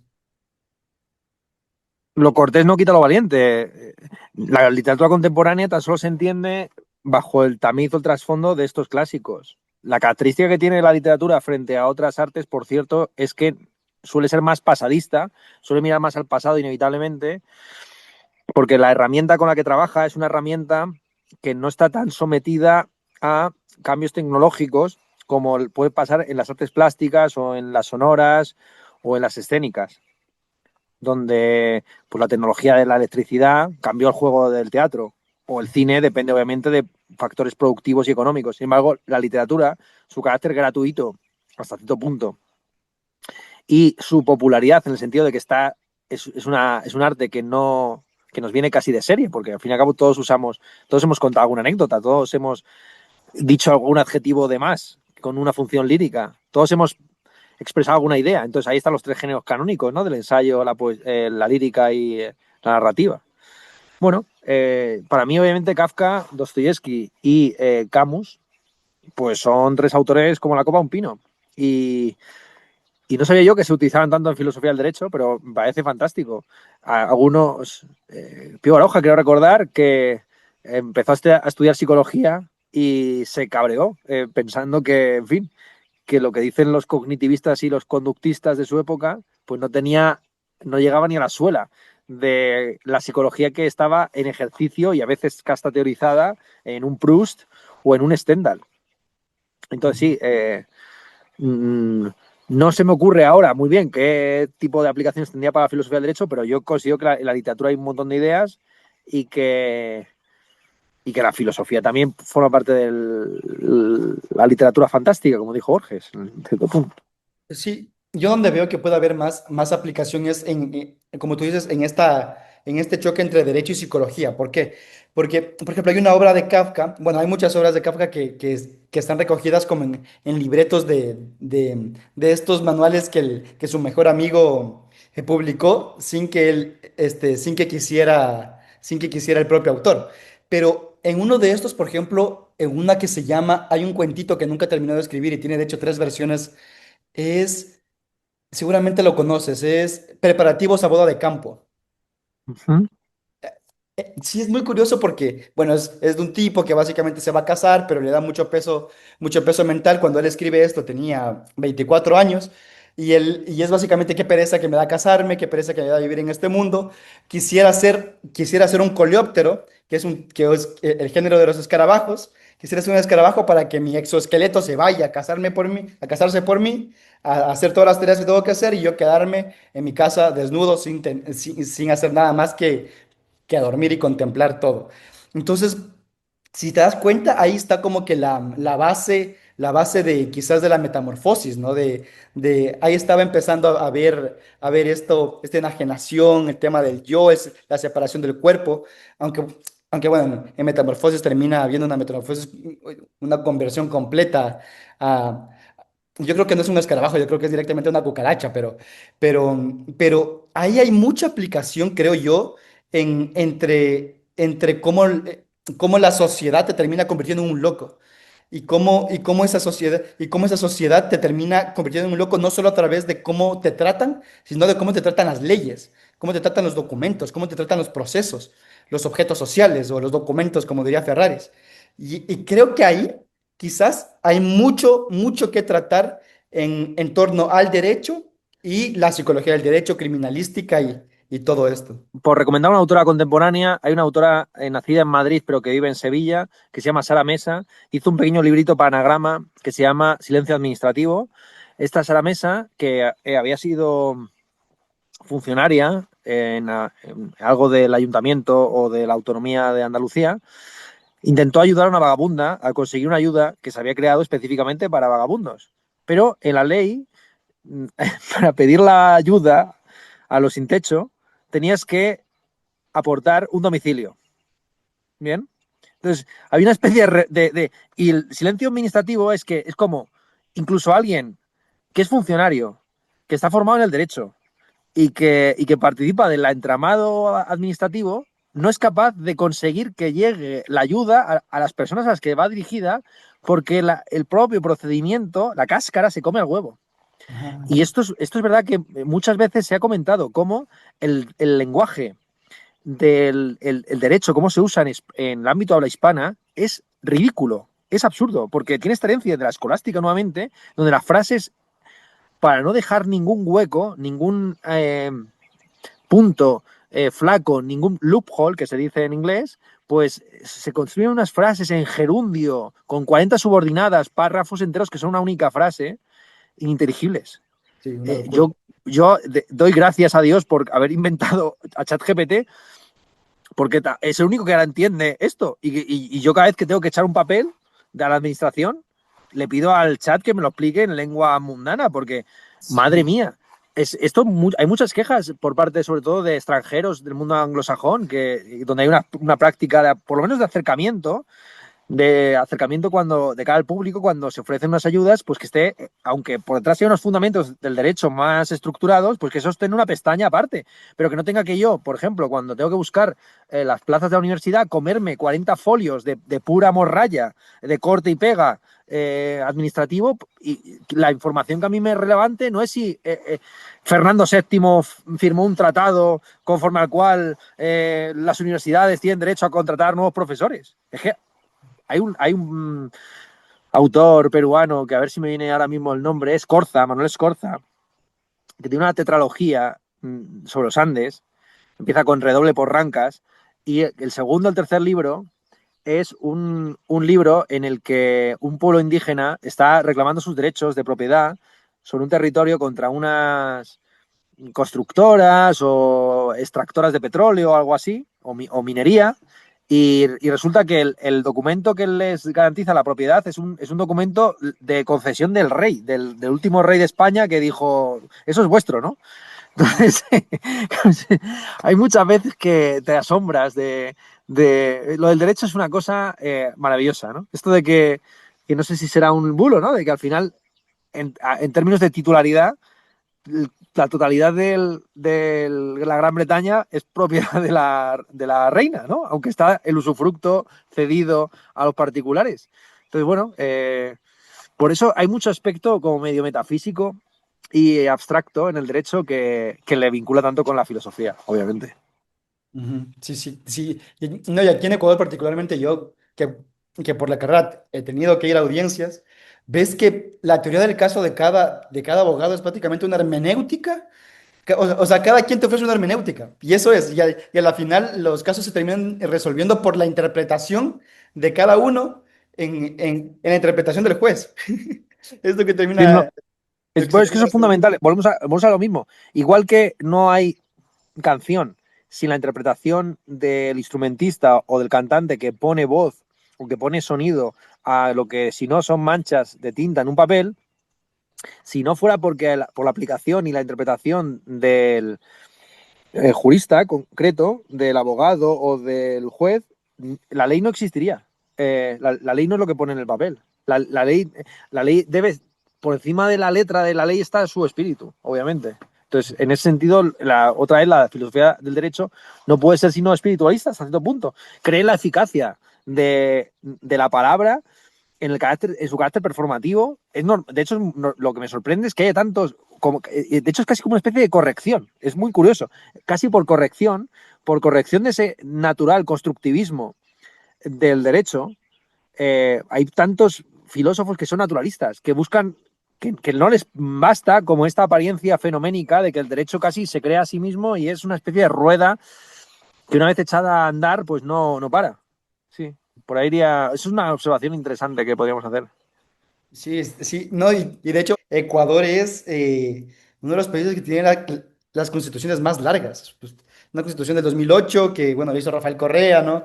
Y que es la primera que reconoce los derechos de la naturaleza, todo esto, pero es una constitución larguísima, súper garantista, pero que luego dices, bueno, ¿y para qué? Y todo esto, ¿dónde lo veo yo? Y bueno, y por eso también es muy criticada. Bueno, Claro, hasta aquí. que cuando estuve en Colombia con los juristas que me invitaron, creo que me dijeron que Colombia era el país con más juristas per cápita. Y nuevamente otra vez hay del país que requiere de héroes, ¿no? O sea, ya indica un poco la propia naturaleza del país que necesite de tantos abogados. Los abogados son los mini caudillos. Si aquí también en Ecuador pateas una piedra y te salen abogados. Es así. ¿Qué te iba a decir en esto? Ah, sí, quería ir, bueno, ya para pasar directamente porque nos metimos mucho en este tema, querías citarte que en esta entrevista que tú dijiste antes que tuvo Gustavo Bueno en- ¿cómo era el entrevistador, si me puedes Creo que recordar? era Manuel Alcántara, era el nombre que yo tenía, pero Creo que a sí. ver, voy a buscarlo porque se acaba de publicar. Pero bueno, sí, hágame la pregunta y yo lo estoy buscando aquí de fondo. Sí, creo que era con Manuel Alcántara. En esta, Gustavo Manuel Bueno Alcántara, sí, había básicamente. dicho yo el nombre bien, Manuel Alcántara. Buenísimo. En esta entrevista, Gustavo Bueno es muy corto lo que dice, no desarrolla tanto, pero básicamente defiende abiertamente la pena de muerte. Él la llama con otro nombre, pena. ¿Cómo es que la llama él? Eutanasia procesal. Eutanasia procesal, exactamente. Muy seguro Manuel que. Atienza se llama el catedrático de Filosofía del Derecho que Ujú. entrevistó a Manuel Alcántara y el nombre que le da él a la pena de muerte es eutanasia procesal. La teoría suya es que hay ciertos actos criminales que no pueden Ah, es con sino Manuel destruir la Atienza. naturaleza humana, que no puede haber un regreso al statu quo, no puede haber una expiación de la culpa o de la pena. Ujú. Eh, Hay actos que consustancialmente para Gustavo Bueno destruyen la personalidad jurídica, la función del derecho ahí y la justicia es dotar al individuo de la conciencia de su autodestrucción y facilitarle los medios para ello. Por ese motivo es una eutanasia procesal, porque en el fondo la pena de muerte no sería sino estar a la altura de la gravedad del crimen y facilitarle al suicida o autoeutanasiado las herramientas por medio de las cuales poner simplemente en práctica lo que ya es una cuestión de derecho, que es la destrucción de su personalidad. No se puede seguir siendo persona para Gustavo Bueno después de haber cometido ciertos actos, que ahí estaría el debate, ¿no? ¿Cuáles serían esos actos? Es una teoría interesante, ¿no? Es una teoría Él, interesante. En fin, él dice pensar terrorismo, creo. efectivamente que hay ciertos actos que no tienen marcha atrás. Todo, a ver, vamos a ver, todos los actos no tienen marcha atrás. Las palabras que yo he pronunciado en esta conferencia o entrevista serán mejores o peores, pero ya no puedo dar marcha atrás. La cosa es si lo que he dicho aquí me compromete de por vida que sí, pero sí destruye mi personalidad hasta el punto de que yo me tenga que tirar por aquí por el balcón. En fin, por ahí iría la. Yo en este punto no me meto. La verdad es que lo de Gustavo Bueno es muy aventurado, es interesante porque por lo menos Muy plantea un interesante. máximo. Plantea un máximo y es verdad que en casi todas las. Vamos a ser serios. En casi todas las reglamentos jurídicos hay siempre algunos crímenes que se consideran nefandos, mmm, a los cuales se aplica unas penas que son condenas en vida. Entonces, no sé. Otra cosa es que por razones también circunstanciales sociales, pues, en fin, la pena de muerte, igual que el derecho de pernada, sí que existió y no es un mito retrospectivo de la leyenda negra, pues ya no tiene aplicación, no tiene ningún sentido. Igual que, por ejemplo, no tiene sentido la pena que antes era la peor de todas, que era el ostracismo. Cuando a María Tegui le expulsan de Perú, Manetti está encantado de que le expulsen. Y porque prácticamente es una beca para ir a estudiar a Europa. Le pagan el viaje de ida. Entonces, claro, en un contexto como el contemporáneo, con Internet, donde la ideología al contrario no es el arraigo y el sedentarismo, sino el vivir de manera nómada y nuestros ídolos son Globetrotters, esta pena que antes era la más dura, véase pues los Tristia de Ovidio, la del exilio, la del Mismo ostracismo. Sócrates. Mismo Sócrates, claro, ojo, Sócrates prefirió morir en su ciudad a huir a otra. Es Claro, lo que dice pero a día Gustavo de Bueno, hoy, ¿no? claro, claro. Entonces, bueno, claro, se administró. De hecho, es así. Digamos que Gustavo Bueno toma la idea de la pena de muerte de los grecolatinos, eso es obvio. Como, pues, como Séneca se administra a sí mismo la cicuta, no, ¿qué coño? Séneca se abre las venas, Sócrates administra la cicuta, en fin, toda la cantidad de suicidados por la sociedad, término que usaba Artaud para referirse a Van Gogh, ¿no? Los artistas como suicidados por la sociedad. Yo no lo tengo tan claro. Yo sinceramente no sé qué decir de la pena de muerte. Es que es algo muy interesante porque eso significaría que el preso básicamente al aceptar su responsabilidad está ejerciendo su libertad y por lo tanto está siendo liberado. Eh, Bueno, esa es la defensa también de la pena de muerte, si no recuerdo mal, en Kant. Kant sostiene que la pena de muerte justamente es el castigo que merece la libertad humana que ha decidido deliberadamente, como un sujeto racional consciente, cometer nuevamente un crimen que destruye su propio carácter humano. Así de sencillo. Entonces, en ese sentido hay una línea de continuidad entre un autor tan querido por el liberalismo como Kant y Gustavo Bueno. Los dos están a favor de la pena de muerte. Y por la misma razón, que es que se trata de estar a la altura del acto cometido. Y si ese acto damos por sentado que es destructor de la propia idea de persona, el suicidio simplemente sería la puesta en práctica, la ejecución también del individuo. Por eso se le llama eutanasia procesal. Literalmente, para Gustavo Bueno, haber cometido ciertos crímenes nefandos es similar a estar en estado vegetal, sin capacidad de moverse eh, y siendo sostenido por una máquina. En este caso, Totalmente. la máquina del Estado. Esto en Ecuador está en total vigencia porque justo ayer que venía de Quito para Puyo, venía conversando con una psicóloga que trabajaba en centros penitenciarios. En Ecuador la situación de la seguridad es de las peores es la segunda peor de la región. Y me decía que ella entrevistaba a los presos y literalmente pues no tenían ni un mínimo no tenían un mínimo de culpa. Y de hecho muchos de ellos lo que querían era lo que querían era quedarse en la cárcel porque estaban mejor adentro que afuera. Y si es que lo Sí. sacaban y si es que se iban, lo que querían hacer lo primero era matar a alguien por ahí para que los vuelvan a traer a la cárcel. Entonces, en Quito, en una cárcel que entran 800 personas, hay cuatro veces la cantidad de presos que debería haber. Entonces, creo que, al menos en Latinoamérica y en Ecuador particularmente, este tema está en particular vigencia. Ujú. Si quieres, esta puede ser la última pregunta de la entrevista, digamos. Vale. Eh, Básicamente es eh, que el naturalismo genérico ve a las instituciones como el Estado, por ejemplo, como unas construcciones em, pues, que se van construyendo a través de genealogías, géneros, pues que regulan la convivencia humana. Entonces, ahí, relacionado con lo anterior, ¿qué ontología del castigo se deriva de ahí? O sea, básicamente, el castigo sería un fenómeno natural que está presente en muchas especies casi biológico o el castigo es estrictamente una institución? Es estrictamente cultural, digamos. Y por lo tanto, no natural, sino contingente. Claro, es que para mí la naturaleza es contingencia pura. La naturaleza es justamente esa contingencia inesperada que destruye nuestra idea de necesidad y de deber y de derecho preestablecida. Aunque de esas contingencias surjan a posteriori los deberes y los derechos, eh, igual que pues a posteriori surgen las leyes no escritas, o a veces sí que escritas, de cómo se escribe una buena novela, un buen poema, etcétera, ¿no? Pero el primero que escribió un soneto, no sé quién fue, pero obviamente no iba con las leyes ya en la cabeza de los 14 versos y tal. Ujú. Entonces, el castigo. El castigo, obviamente, pues es un fenómeno al mismo tiempo institucional y biológico, si lo queremos ver así, en el sentido de que los seres vivos aprenden por medio de ensayo y error, y una forma en la que fenomenológicamente aparece el error y se reconoce es a través de la experiencia desagradable. Entonces, tenemos una disposición biológica que nos hace instintivamente apartar la mano del fuego. Y si Ujú. no lo hiciéramos, estaríamos muertos, porque no tendríamos esos detectores. Entonces, el aprendizaje a través del sufrimiento es una constante desde Esquilo en adelante, el famoso Pace y Mazos.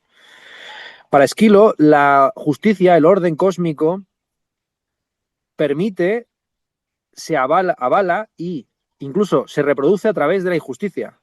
Y es necesaria la hibris del héroe, es necesario el exceso, para que el propio héroe, a través de la némesis, del sufrimiento y del mal y la tragedia, descubra quién es. El famoso llegar a ser el que se es y conocerse a sí mismo, los dos lemas délficos, son lemas principalmente que tienen que ver con el aprendizaje de nuestro lugar en el cosmos y en la sociedad. Y ese aprendizaje es siempre un aprendizaje pues violento, duro, sufrido, y no hay caminos regios en la vida, como bien supo Siddhartha Gautama, posteriormente conocido como Buda, quien hasta la edad de veintitantos años no conoció.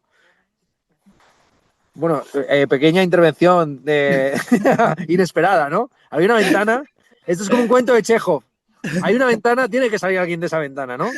Pues, y es mi madre, justo, ¿no? O sea, qué Ah, ¿en serio? casualidad. ¿Es tu mamá? Es mi Ah, un madre, saludo sí. a tu mamá. Un saludo, un Es la abrazo. naturaleza generadora de todo esto. Claro, por la ventana salió. No la esperábamos.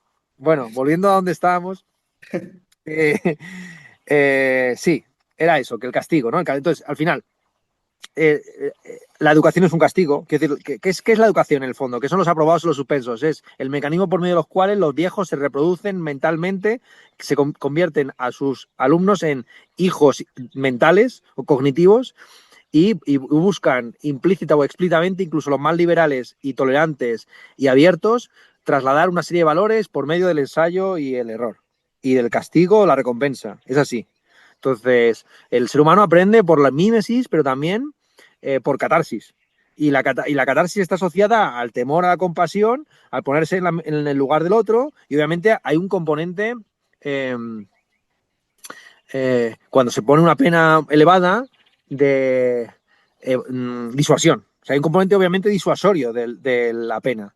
Eh, no vamos a ser ni totalmente retributivos ni totalmente disuasorios en nuestra concepción del derecho, porque las dos cosas están funcionando. Las dos cosas, igual que el ser humano busca un restablecimiento del equilibrio y entiende la justicia como una especie de medicina del alma, que era como lo entendía Platón, ¿no? Platón, en el fondo, la justicia lo que hace simplemente es restablecer la salud anímica, que requiere de una serie de sacrificios corporales para poderse recuperar después de haber infringido unas leyes que constituyen no solamente la sociedad, sino la propia personalidad.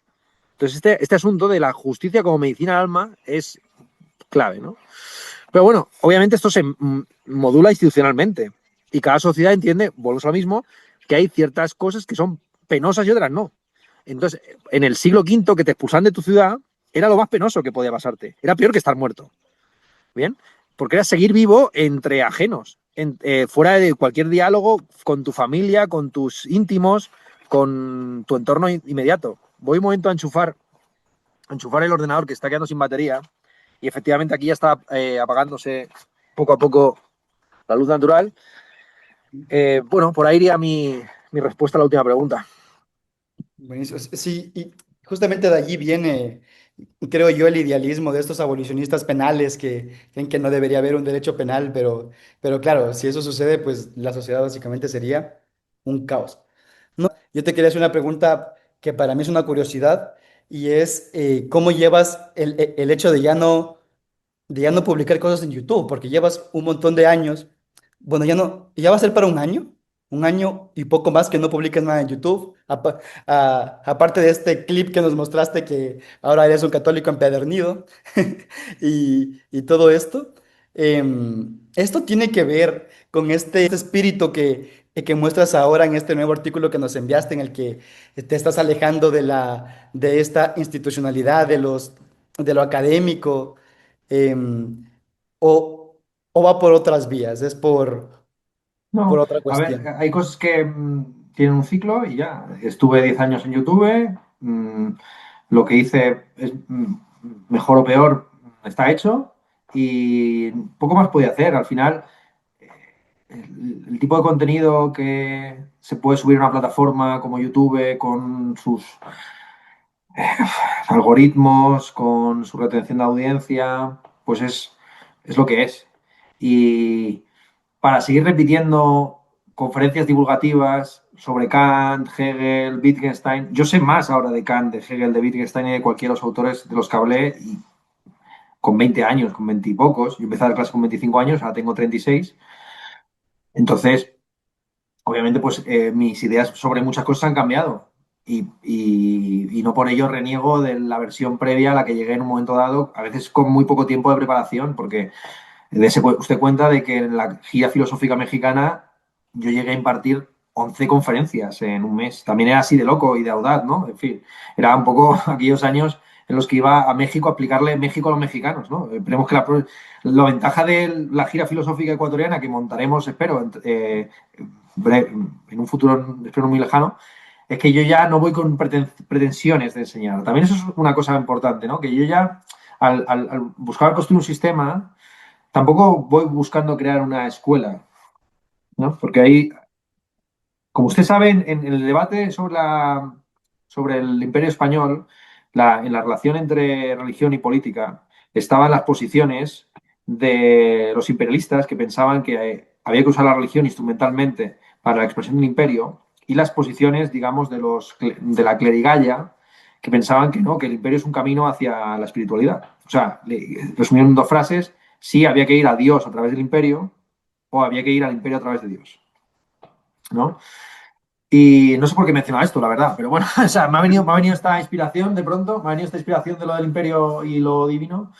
Eh, O ¿Por qué sea, que estaba no busques mencionando? generar escuela y que no... Ah, sí. Entonces, claro, hay mucha gente, efectivamente, que construye un sistema porque lo que quiere es una escuela, ¿no? Es decir, que en el fondo lo que le interesa o que le importa es, por desgracia hemos visto mucho esto, lo que quiere tener es un cortijo, ¿no? Entonces, lo que quiere ser es un caudillo en el fondo. Y para él, el sistema es simplemente, pues, una expansión más de su fanatismo, de su egolatría, de su incapacidad de pensar de otra forma distinta, de su deseo de tener minions y repetidores de papagayos que le den la razón. No es mi caso, ¿no? Es decir, yo no estoy construyendo un sistema para tener una escuela y desde el comienzo hasta de mi propia proyección a través de los medios de comunicación, YouTube, etcétera, nunca he buscado ni crear una comunidad, ni buscar, ni recurrir a todos estos trucos retóricos y mercantiles, donde bajo la excusa de la interactividad con el público, lo que se busca es sacar el dinero de la gente, ¿no? Entonces yo no doy clases particulares, no, qué sé yo. Durante un tiempo abrí la posibilidad de donativos al canal para filtrar un poco las preguntas, pero al final eso incluso me llevó a rayar. Eliminé los comentarios durante mucho tiempo para evitar también interacciones innecesarias.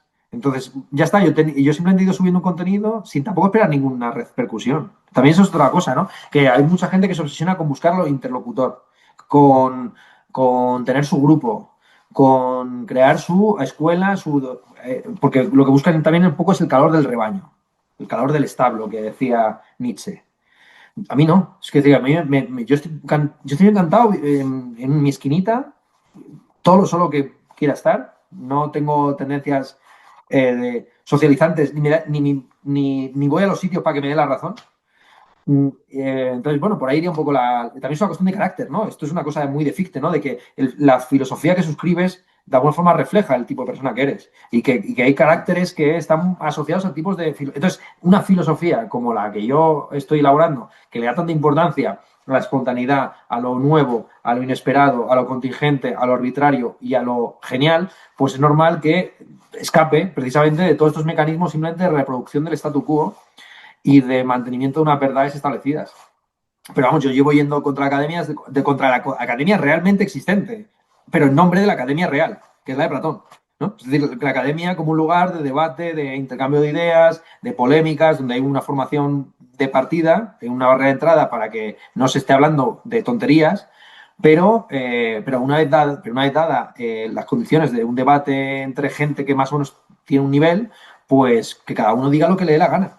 ¿No? Igual, ojo, y lo que más me molesta es que que exista toda esta inquisición, porque en el fondo, ¿qué es la peer review sino una inquisición? Que es que hay un conjunto de encapuchados que te dicen a ti lo que tienes que pensar y lo que tienes que escribir, y tú publicas con tu nombre y firmas lo que un conjunto de inquisidores han decidido que tú debes escribir, ¿no? Esto es alucinante. O sea, ¿en qué otro contexto unos tíos encapuchados, anónimos, bueno, sí, se nos ocurren muchos contextos, pero no precisamente los mejores, ¿no? Entonces, yo estoy completamente alejado de todo esto, porque no, me cuesta mucho, incluso como profesor, lo paso muy mal a la hora de poner nota, porque yo no me gusta meterme no me gusta entrar a juzgar, como no me gusta que me juzguen, no juzgo a los demás. Entonces, pues bueno, eso también me ha ido esquinando, me ha ido poniendo en posiciones muy ajenas o externas a todo, a todo. Entonces, a mí no me importa estar fuera de todo no sé de que lleve un año fuera de YouTube, es que llevo un año sin dar conferencias, Ah, ninguna. también son conferencias. Sí, sí, yo volví a dar conferencias ahora hace unas semanas, pero yo desde enero de 2025 hasta enero de 2026 he estado rechazando todo. Entonces, bueno, ahora toca volver, pero volver de esta forma. Ya está. Y no planeas, porque durante mucho tiempo, yo creo que incluso te escuché a ti mismo decir que YouTube era una forma de escapar de este nido de ratas de la academia y de la revisión de pares y de las calificaciones, porque, porque YouTube en teoría daba esta libertad en la que tú dices lo que quieras y ya. Entonces, por lo visto, no, también también ahí hay un nido de ratas en YouTube también. Entonces, planeas no volver jamás, o sea, lo das ya Y por... salir de Guatemala para caer en Guatepeor. Sales del nido de ratas y caes en los niños rata. Entonces, efectivamente, y tú, sin más, si la cuestión es, si quieres decir, si la libertad de expresión, la libertad de pensamiento, como decía Spinoza, no se puede coartar. Tú lo que puedes es castigar los que opinan distinto, pero la libertad de expresión es consustancial al carácter humano, que no puede dejar de pensar como piensa. Por mucho que te pongan por ley que 2 más 2 son 5, tú vas a seguir pensando que son 4. Entonces, y el carácter y las ideas de los hombres se transparentan, y entonces se les ve en la cara, se les ve en la cara. Lo peor de los académicos es que se les ve en la cara que no se lo creen. Ya está. Entonces, se podrá decir de mí lo que sea, que soy un atrabiliario, un ecléctico, que soy un performativo, lo que sea, pero que yo nunca he defendido cosas en las que no creo. Ya está. Entonces, lo que digo es lo que me parece más apropiado en cada momento.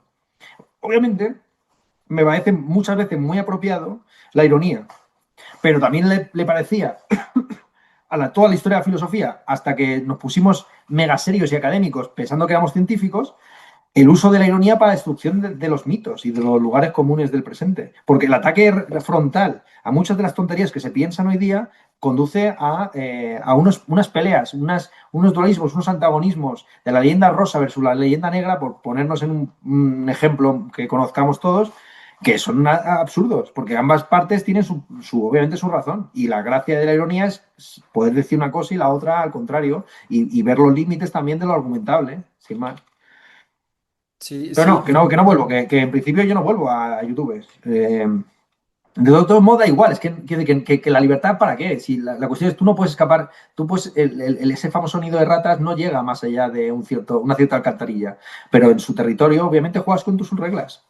Y obviamente a mí, y no voy a entrar en muchos detalles porque son conocidos por todos, más o menos, pero la reterritorialización de la universidad mundial después del COVID, básicamente es la que a mí la que se ha cargado mi canal de YouTube. Pero vamos, que no pasa nada, que hay cosas peores en el mundo. Quiero decir que en un contexto en el que estamos, en genocidios, amenazas nucleares, cambio climático, de tal, pues que de repente hay un canal de YouTube que desaparezca, pues aquí coño me importa. Y a mí me importa.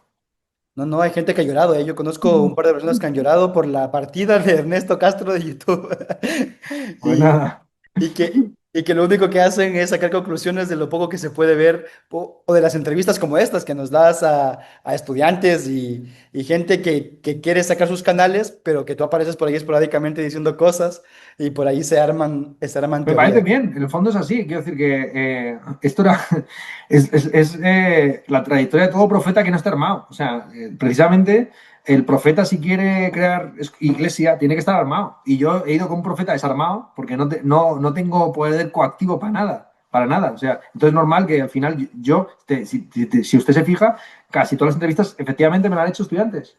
Pero también ustedes cuando se gradúan se olvidan de mí. Soy como un poco Falstaff. Es decir, ¿no? Yo soy el gordo simpático, ¿no? Que les enseñó en su juventud y adolescencia y cuando ustedes se convierten en príncipes se olvidan de mí. Entonces, esto me ha pasado, que ya está, pero es divertido, que al final yo entiendo que hay un rango de edad y hay intereses y hay un momento dado en que obviamente pues hay un tipo de intelectual o de filósofo que te interesa más que otro. Ya está.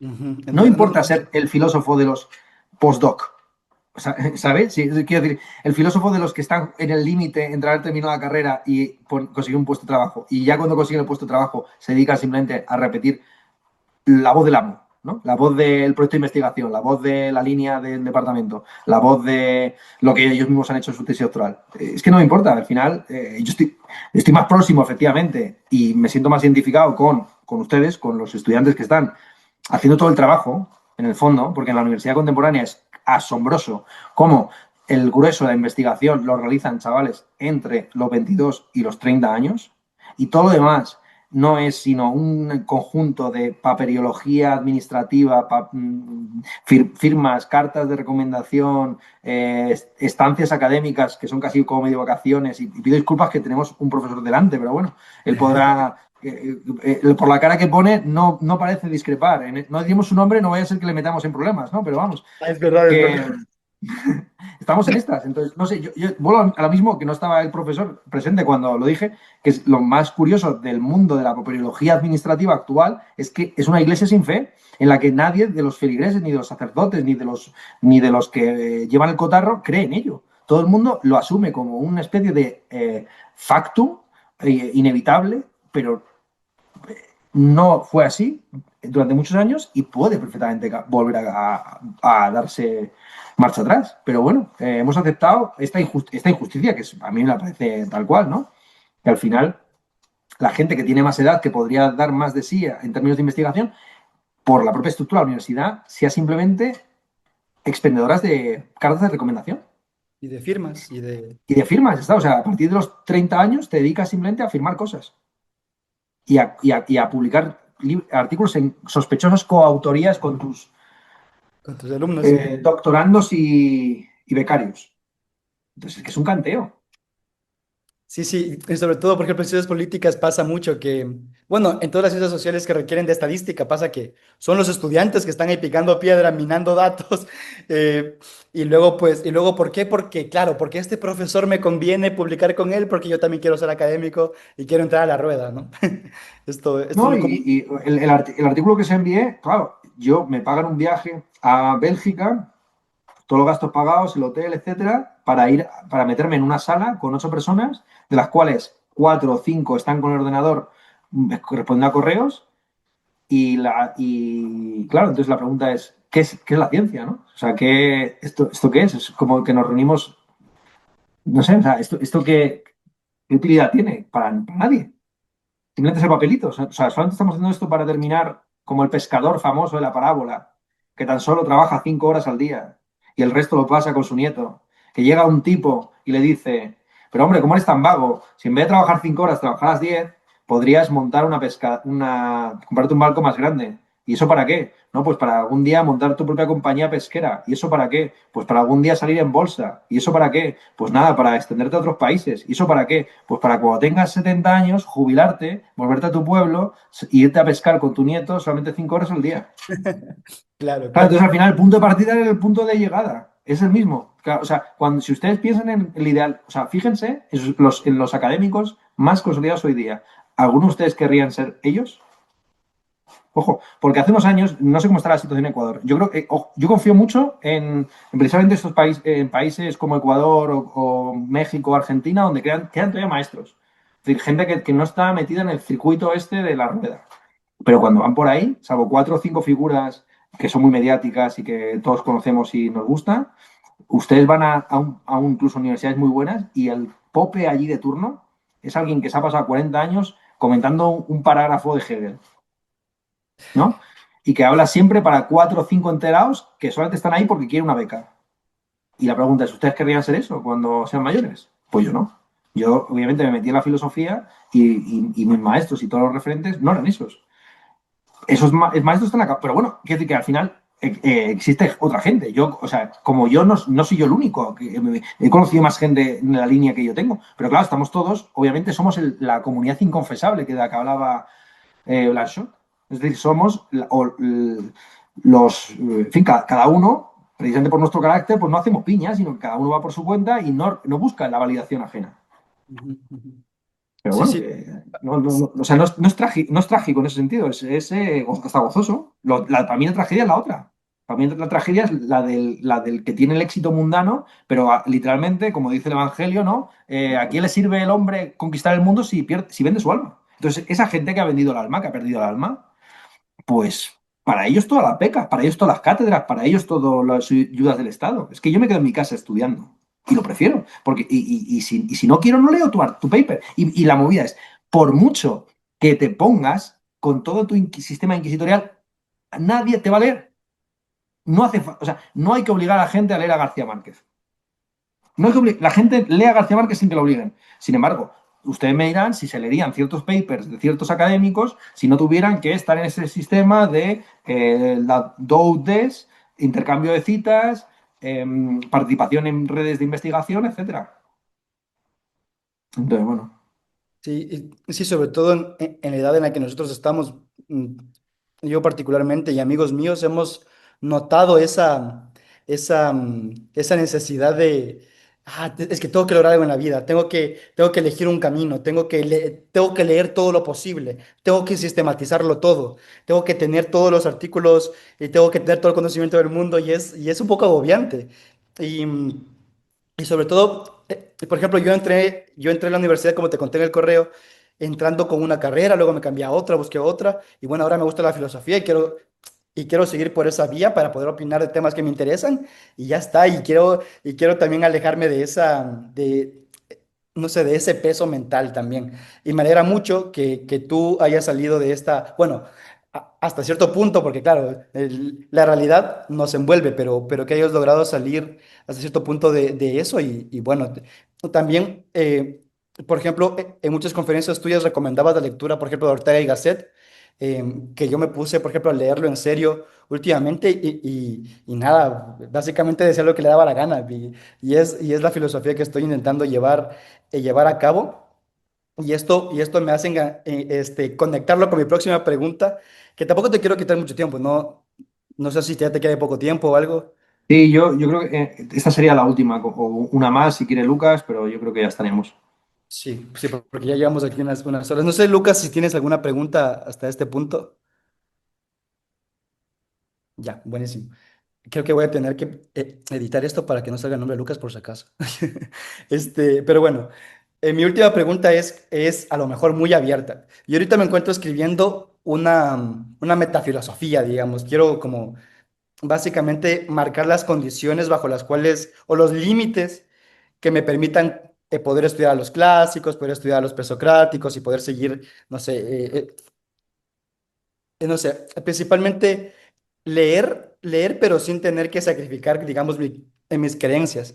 Y dentro de esto yo estaba viendo dónde ubico en esta metafilosofía la contingencia y la naturaleza.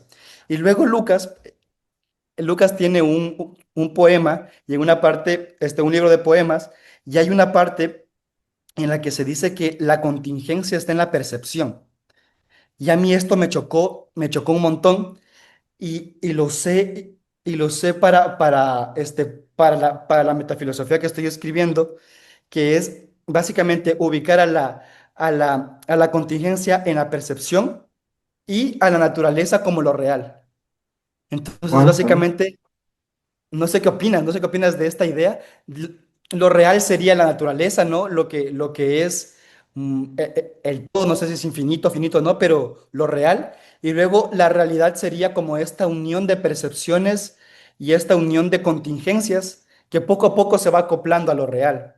Entonces, la verdad sería básicamente el acoplamiento de la realidad con lo real. Y Bueno, por ahí está yo ahí, mi si intuición. usted leyera en francés, yo le recomendaría la tesis doctoral precisamente de Quentin Meillassoux, porque Meillassoux, con su ontología de la facticidad, precisamente sostiene que lo único necesario es que hay contingencias.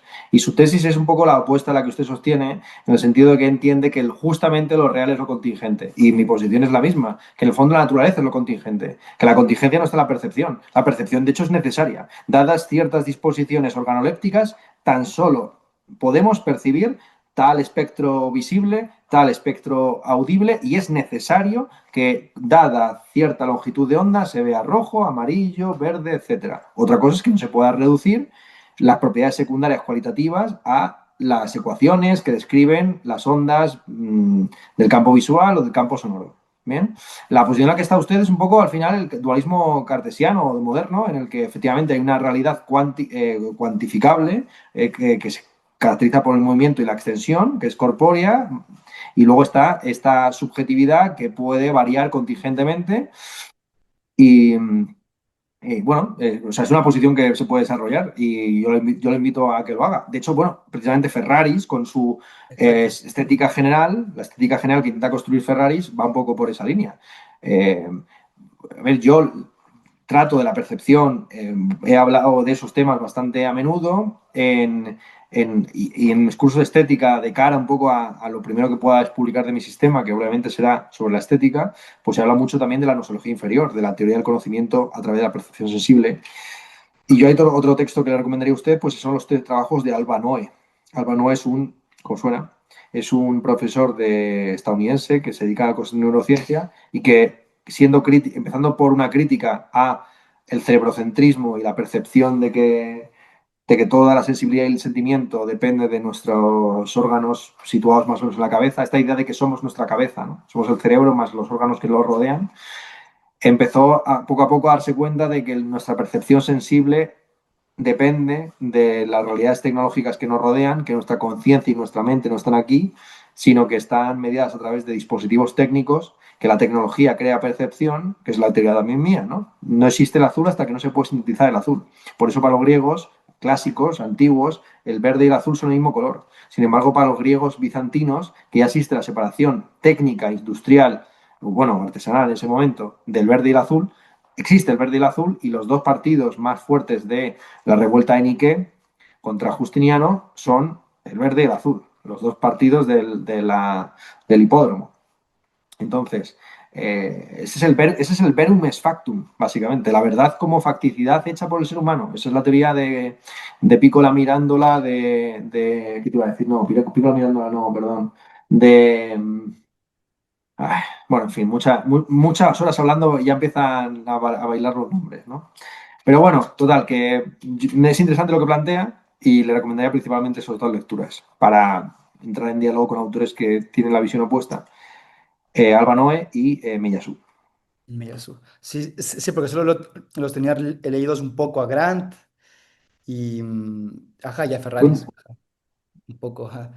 Pero bueno, eso, Ernesto, nada, no te quiero quitar más tiempo. Muchas gracias por todo, por todo. Hemos tocado un montón de temas. Em, no sé si me puedes dar tu aceptación, si puedo publicar esto, si te parece que Sí, puedo sí, sí, compartirlo. como Ujú. Chévere, Ernesto. Sí, eso era. No sé si alguien, solo queda Lucas en en el chat. No sé si hay una pregunta para cerrar o algo, un comentario, y nos vamos. No, no, solo, tan solo agradecerte. Disculparme que llegué tarde. De ti. en realidad no, solo he leído un ensayo, me acuerdo, un contexto de una clase de estética, tal vez le conoce a Joaquín Barrientos. Ujú. Y ahí Sí. leímos, me acuerdo, en la clase de estética, en algún punto, tu texto y fue como que hizo, cómo se llama? Hizo todo un caos el gallinero, porque fue como dos clases que tratamos de interpretar lo que decías. Tenía Vale. una escritura muy original y claro, no era lo que estábamos acostumbrados, digamos, en la línea que íbamos leyendo, ¿no? Que era todo muy entendible y de repente, digamos, a ti y era como una escritura muy riesgosa, creadora de conceptos, y eso era como súper valioso. Ajá. Entonces, Bueno, muy bien. vamos ¿Qué a ver texto si... era? ¿Se acuerda de qué tema hablaba? Exactamente, no, era arte contemporáneo, pero tendría que buscar ahorita en la compu cuál fue el texto tuyo. Vale. Pero ahorita sí, es Bueno, que eso fue interesante. hace ya, claro, 12 años. Ajá, 12 años. Vale, vale. sí, Wow. Bueno, pues Un ha montón. pasado tiempo, sí. sí. Nada, muchas gracias, ¿no? Muchas gracias, Lucas, por la última pregunta y el comentario y gracias, Ernesto. Y nada, ojalá pueda darse que vengas a Ecuador y podamos conocernos cara a cara. Sí, claro que sí. Claro, Bueno, si es que tu plan es venir a Ecuador, lo interesante sería, claro, tratar de hacer así algunas lecturas de Ernesto y, claro, sistematizarlo un poco en clase. Yo me ofrecería también hacer eso apenas tenga la oportunidad en ciertas clases. De hecho, la clase de filosofía del arte, próximo semestre se da y entonces ahí podríamos incorporar un texto y discutirlo, ajá, vale, para preparar un poco tu llegada. lo hacemos, sí. Buenísimo. Bueno, Ernesto, entonces te libero para que puedas ir en paz. Y nada, Ah, sí. ahí Demos saluda, gracias al Señor.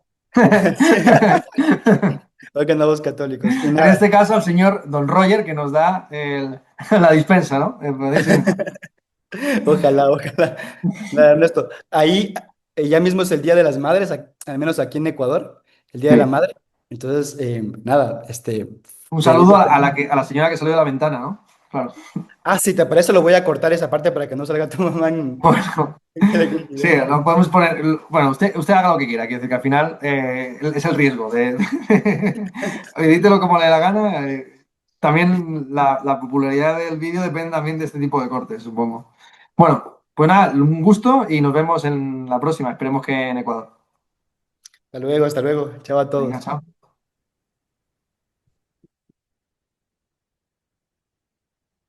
Pues se acabó.